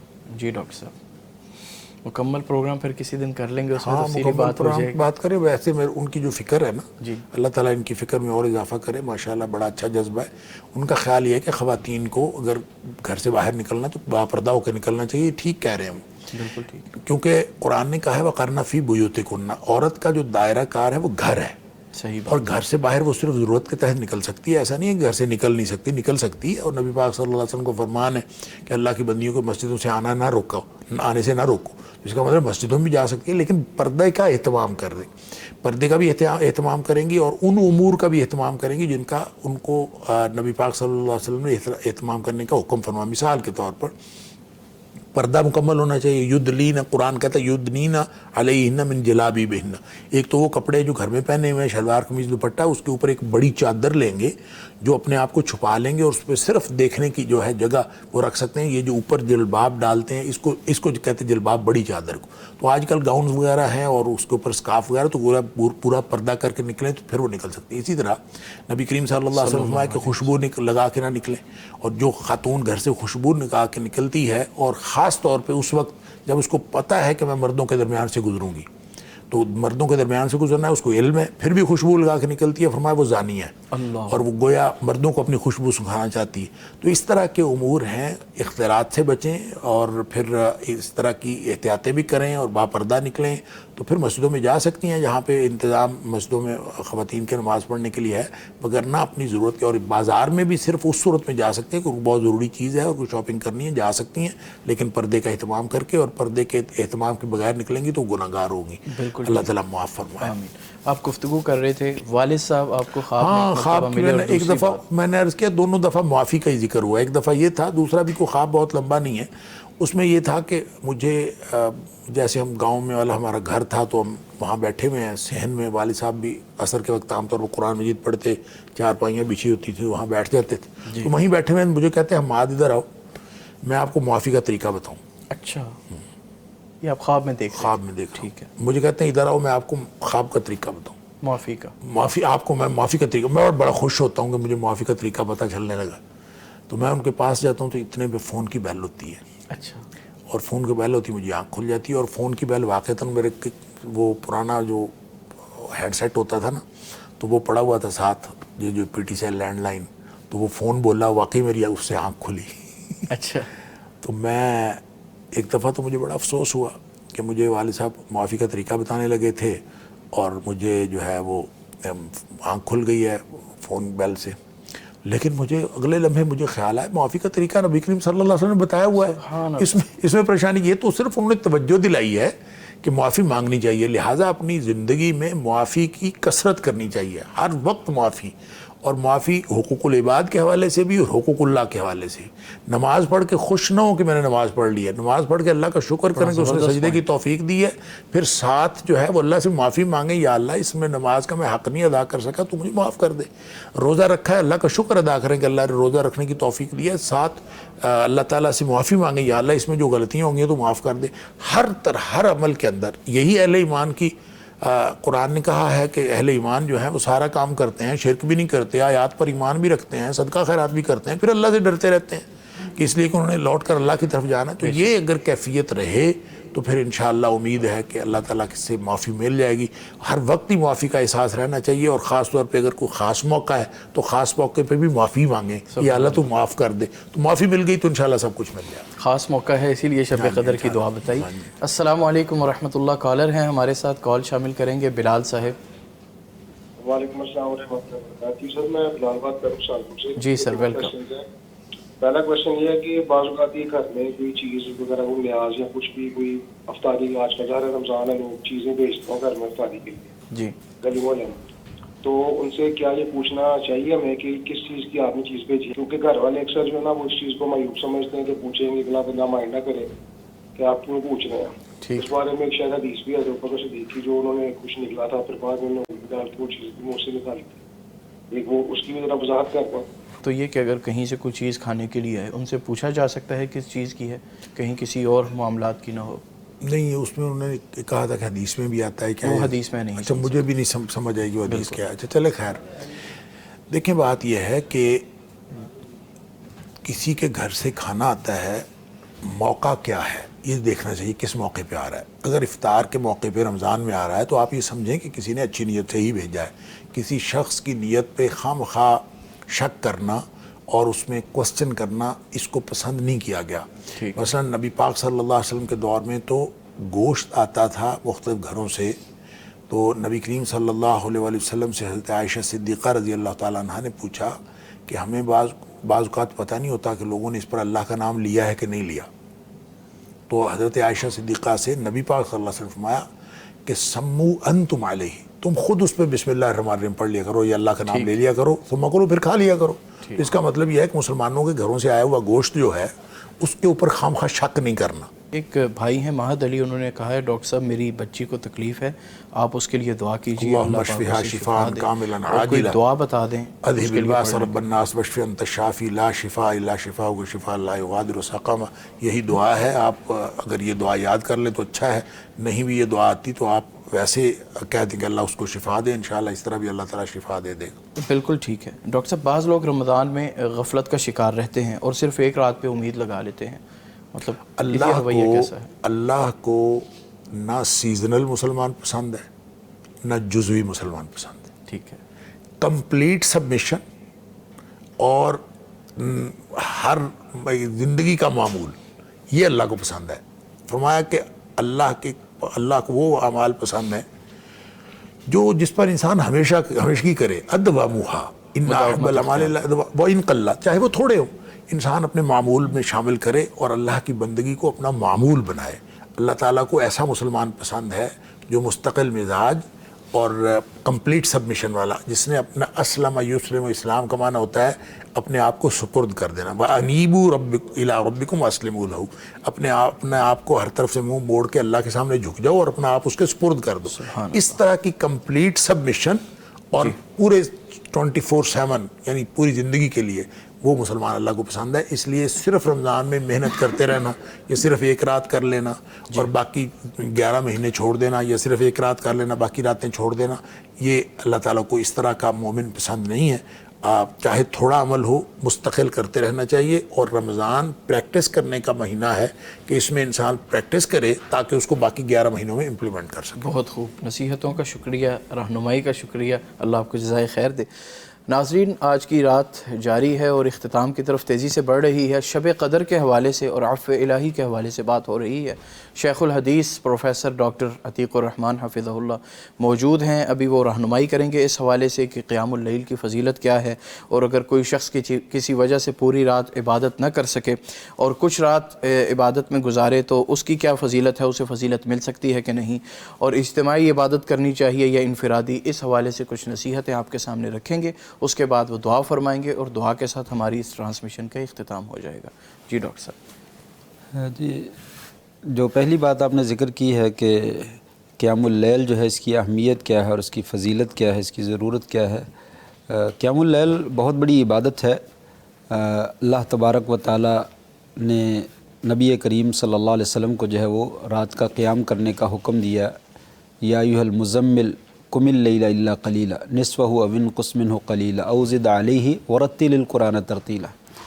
تو اس وقت نبی کریم صلی اللہ علیہ وسلم بھی قیام کرتے, صحابہ کرام بھی قیام کرتے. اسی طریقے سے آپ صلی اللہ علیہ وسلم کا یہ فرمان جو ہے وہ ہمیشہ سامنے رکھنا چاہیے, علیکم بقیام اللیل, لوگوں قیام اللیل کو لازم پکڑو. فإنہ دأب الصالحین قبلکم, یہ تم سے پہلے نیک لوگوں کا وصف ہے.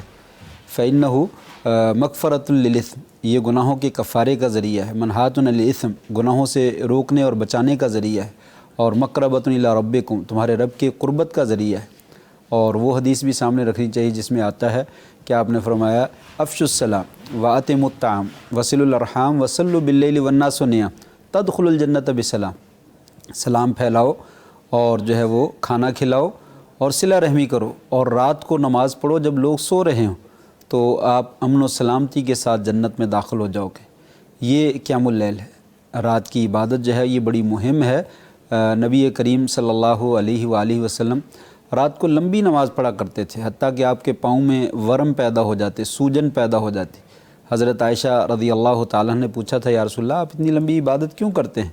آپ کے اللہ تعالیٰ نے اگلے اور پچھلے سارے گناہ معاف کر دیے، آپ کو بہت اونچا مقام اور رتبہ جو ہے وہ عطا فرمایا، سید الانبیاء، امام الانبیاء جو ہے وہ آپ کے القاب ہیں، خاتم النبیین آپ کا جو ہے وہ لقب ہے، تو پھر آپ کو اتنی لمبی عبادت کرنے کی کیا ضرورت ہے؟ تو آپ نے یہی فرمایا تھا افلا اکون عبدا شکورا، کہ میں اللہ کا شکر گزار بندہ نہ ہوں۔ تو یہ رات کی عبادت جو ہے یہ تو اللہ تبارک و تعالیٰ کا شکریہ ہے، ہر بندے کے اوپر بے شمار احسانات ہیں، انسان کو جو عبادت کرنی چاہیے، اور خاص طور پہ رمضان میں آپ نے فرمایا کہ من قام رمضان ایمان و احتسابا غفر له ما تقدم من ذنبہ، جو آدمی جو ہے وہ رمضان کی راتوں کا قیام کرتا ہے ایمان کی حالت میں اور ثواب کی نیت سے، اللہ تبارک و تعالیٰ اس کے پچھلے سارے گناہ معاف کر دیتے ہیں۔ اور پھر کہا من قام لیلۃ القدر ایمان و احتسابا غفر له ما تقدم من ذنبہ، تو جو آدمی جو ہے وہ لیلۃ القدر کا قیام کرتا ہے اللہ تبارک و تعالیٰ اس کے بھی سارے گناہ معاف کر دیتے ہیں، اگر اس نے ایمان کی حالت میں اور ثواب کی نیت سے جو ہے یہ عمل کیا، اخلاص کے ساتھ یہ عمل کیا۔ تو قیام اللیل جو ہے وہ بڑا ضروری ہے، اور خاص طور پہ یہ ان راتوں میں جو آخری عشرے کی راتیں چل رہی ہیں اس میں جو ہے وہ انسان کو خوب عبادت کرنی چاہیے، اور اس ناحیے سے قیام اللیل بہت مہم ہے کہ اس میں ساری عبادات جمع ہو جاتی ہیں۔ قرآن مجید کی تلاوت تو ہے ہی ہے، اس میں قیام بھی آ جاتا ہے، اس میں رکوع بھی آ جاتا ہے، اس میں سجود بھی آ جاتا ہے، تسبیحات آ جاتی ہیں، ذکر الہی جو ہے وہ آ جاتا ہے، اس میں دعا جو ہے وہ آ جاتی ہے، اس میں عاجزی اور انکساری جو ہے وہ آ جاتی ہے، تو اس میں درود شریف بھی جو ہے وہ آ جاتا ہے۔ اس طریقے سے اس میں بے شمار قسم کی عبادات جو ہے وہ جمع ہو جاتی ہے، اس وجہ سے یہ قیام اللیل بڑا پسندیدہ ہے۔ لیالی القدر جو ہیں، یعنی لیلۃ القدر جن راتوں میں تلاش کی جاتی ہے، ان میں خاص طور پہ قیام اللیل کا جو ہے وہ اہتمام کرنا چاہیے، تاکہ اللہ تبارک و تعالیٰ کی طرف سے انسان کو مغفرت جو ہے وہ مل جائے۔ دوسری بات جو یہ ذکر کی جاتی ہے کہ جو آدمی ساری رات کا قیام نہیں کر سکتا، کچھ حصہ جو ہے وہ قیام کر لیتا ہے۔ دیکھیے شروع پروگرام میں ہم نے ذکر کیا تھا کہ اگر کوئی آدمی عشاء کی نماز جماعت سے پڑھ لے اور فجر کی نماز جماعت سے پڑھ لے تو اس کو پوری رات کا قیام یا اس کا اجر مل جاتا ہے، تو یہ اہتمام کرنا چاہیے۔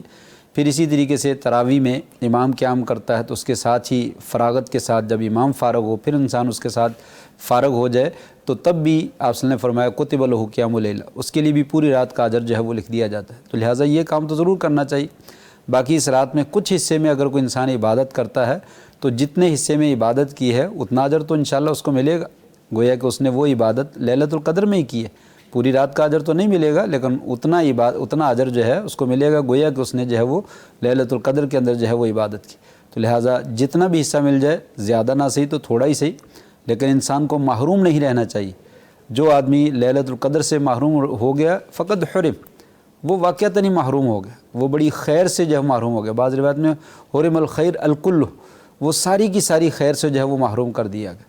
اس لیے انسان کو اس رات میں محروم نہیں رہنا چاہیے۔ میں تو سمجھتا ہوں کہ پوری رات جاگنے کی کوشش کرنی چاہیے انسان، مغرب کی اذان سے لے کر فجر کی اذان تک مکمل نیت کے ساتھ، عزم کے ساتھ، پختہ ارادے کے ساتھ اور نیکی کے جذبے کے ساتھ، اللہ تعالیٰ کی رحمت کی امید کے ساتھ انسان عبادت کرے، قیام اللیل کرے، قرآن مجید کی جو ہے وہ تلاوت کرے اور ذکر و اذکار جو ہے وہ کرے، تسبیحات، تحمیدات، تحلیلات جو ہے وہ کرے، اور پھر اللہ تعالیٰ سے خاص طور پہ دعا مانگے۔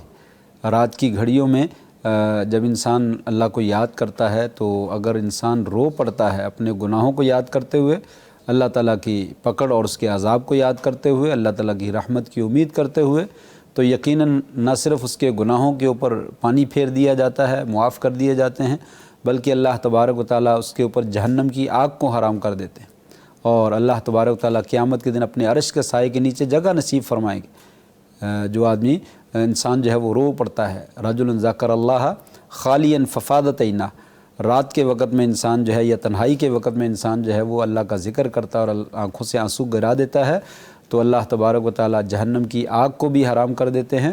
اور اسی طریقے سے قیامت کے دن جب سورج 1 میل کے فاصلے پر ہوگا اور شدید گرمی اور تپش اور حدت ہوگی، حبس ہوگا، پسینے سے شرابور ہوگا، اس وقت جو ہے جب کوئی سایہ نہیں ہوگا، پاؤں بھی ننگے ہوں گے، بدن بھی ننگا ہوگا، تو اس خوش نصیب کو عرش کے سائے کے نیچے جگہ ملے گی جو انسان جو ہے تنہائی کے وقت میں اللہ کو یاد کر کے رو پڑتا ہے۔ تو لہٰذا انسان کو دعا کا خاص طور پہ اہتمام کرنا چاہیے، اللہ تعالیٰ سے مانگنا چاہیے۔ بسا اوقات انسان جلد بازی کر لیتا ہے اور سمجھتا ہے کہ دعا جو ہے وہ میں نے کی ہے اور قبول نہیں ہو رہی۔ نہیں، انسان کی کوئی دعا بھی ضائع نہیں جاتی۔ آپ صلی اللہ علیہ وسلم نے فرمایا دعاؤں کی 3 قسمیں ہیں۔ ایک دعا تو وہ ہوتی ہے جو انسان مانگتا ہے تو اسی وقت قبول ہو جاتی ہے، اور دوسری دعا جو ہے وہ ہوتی ہے کہ انسان دعا مانگتا ہے، اللہ تعالیٰ فوراً تو ادا نہیں کرتے، لیکن آنے والے وقت میں اسے کچھ اور چیز جو ہے وہ عطا کر دیتے ہیں، یا کچھ اور پریشانی جو ہے اس دعا کی وجہ سے دور کر دیتے ہیں۔ اور تیسری قسم کی دعا وہ ہوتی ہے کہ جو انسان کو دنیا میں اس کا بدلہ نہیں ملتا، بلکہ اللہ تبارک و تعالیٰ انسان کے لیے اس کو آخرت میں جو ہے وہ سیو کر دیتے ہیں، محفوظ کر لیتے ہیں، اور اس کا بدلہ آخرت میں جاتا ہے۔ تو اس لیے اللہ کی رحمت بڑی وسیع ہے، بہت ہی وسیع ہے، انسان کی توقع سے کہیں بڑھ کر ہے۔ تو انسان کی مانگی ہوئی کوئی دعا بھی ضائع نہیں جاتی، اس لیے جتنا انسان مانگ سکتا ہے مانگے۔ بیماری کی شفا کے لیے ہے، اپنی اولاد کی نیکی کے لیے ہے، اولاد کی فرما برداری کے لیے ہے، اور اسی طریقے سے اپنی ہدایت کے لیے ہے، اپنے بچوں کی ہدایت کے لیے ہے، اپنے ملک کی سلامتی کے لیے ہے، مسلمانوں کی سلامتی کے لیے۔ اس طرح کی جتنی بھی دعائیں انسان جو ہے وہ مانگ سکتا ہے مانگے، اور انسان کی کوئی دعا بھی ضائع نہیں جاتی۔ تو یہ لیلۃ القدر پہلی رات ہے، 21ویں رات، اس کے بعد 23ویں رات، اور پھر 25ویں، اور پھر 27ویں، 29ویں۔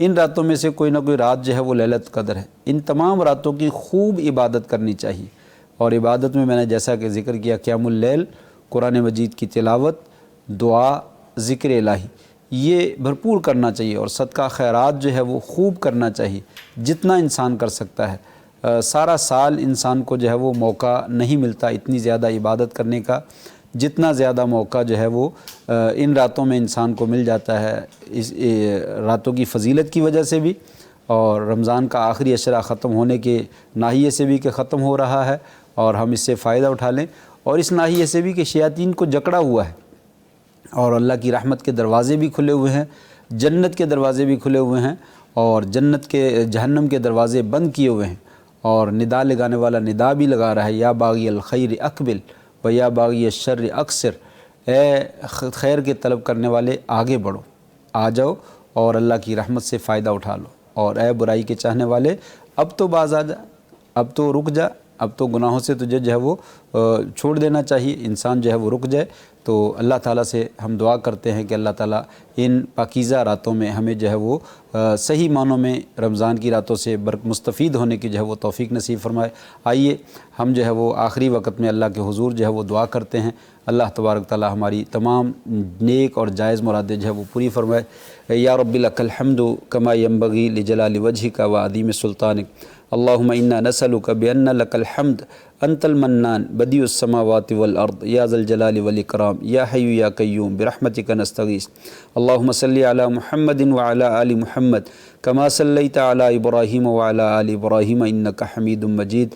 اللہم بارک علی محمد وعلی آل محمد کما بارکت علی ابراہیم وعلی آل ابراہیم انک حمید مجید۔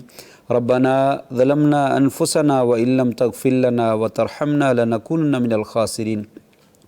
ربنا لا تزغ قلوبنا بعد إذ هديتنا وهب لنا من لدنك رحمة إنك أنت الوهاب۔ اللهم أحسن عاقبتنا في الأمور كلها وأجرنا من خزي الدنيا وعذاب الآخرة۔ اللهم إنا نعوذ بك من جهد البلاء ودرك الشقاء وسوء القضاء وشماتة الأعداء۔ اللهم طهر قلوبنا من النفاق وأعمالنا من الرياء وألسنتنا من الكذب وأعيننا من الخيانة إنك تعلم خائنة الأعين وما تخفي الصدور۔ اللهم يا قاضي الحاجات اقض حاجاتنا وحاجات المسلمين، يا شافي الأمراض اشف مرضانا ومرضى المسلمين۔ اللهم ذهب الباس رب الناس واشف أنت الشافي لا شفاء إلا شفاؤك شفاء لا يغادر سقما۔ اللهم آت نفوسنا تقواها وزكها وأنت خير من زكاها أنت وليها ومولاها۔ مولا کریم، رات کا آخری پہر ہے اور طاق رات کی پہلی رات ہے، ممکن ہے یہ لیلۃ القدر ہو، اگر نہیں بھی ہے تو تب بھی رات کا آخری وقت ہے جس وقت وہ آسمان دنیا پہ ہوتا ہے۔ اللہ تو دعاؤں کو قبول کرنے والا ہے اور سننے والا ہے، اور اعلان کرتا ہے کچھ مانگو مجھ سے، میں دینے کے لیے تیار ہوں۔ اللہ میں اپنے لیے بھی اور اپنے تمام بہن بھائیوں کے لیے، اپنے تمام ناظرین کے لیے، اللہ جتنے بھی مسلمان ہیں سب کے لیے طلب کرتا ہوں ہمارے صغیرہ اور کبیرہ سب کے گناہ معاف فرما دے۔ اللہ ہم میں سے جو بیمار ہیں سب کو شفا عطا فرما، والدین ہیں، بہن بھائی ہیں، رشتہ دار ہیں، عزیز و اقارب ہیں، دوست احباب ہیں، گھروں میں ہیں، اسپتالوں میں ہیں، ٹی بی کے مریض ہیں، کینسر کے مریض ہیں، بلڈ پریشر کے ہیں، شوگر کے ہیں، ہارٹ کے پیشنٹ ہیں، فالج زدہ ہیں۔ اللہ جتنے بھی ہمارے جاننے والے نہ جاننے والے مسلمان بیمار ہیں اللہ اپنی رحمت کے ساتھ سب کو شفاء کاملہ عاجلہ عطا فرما۔ اللہ جو پریشان حال ہیں، آزمائشوں میں مبتلا ہیں، اللہ ان کی آزمائشوں کو دور فرما دے، پریشانیوں کو دور فرما دے۔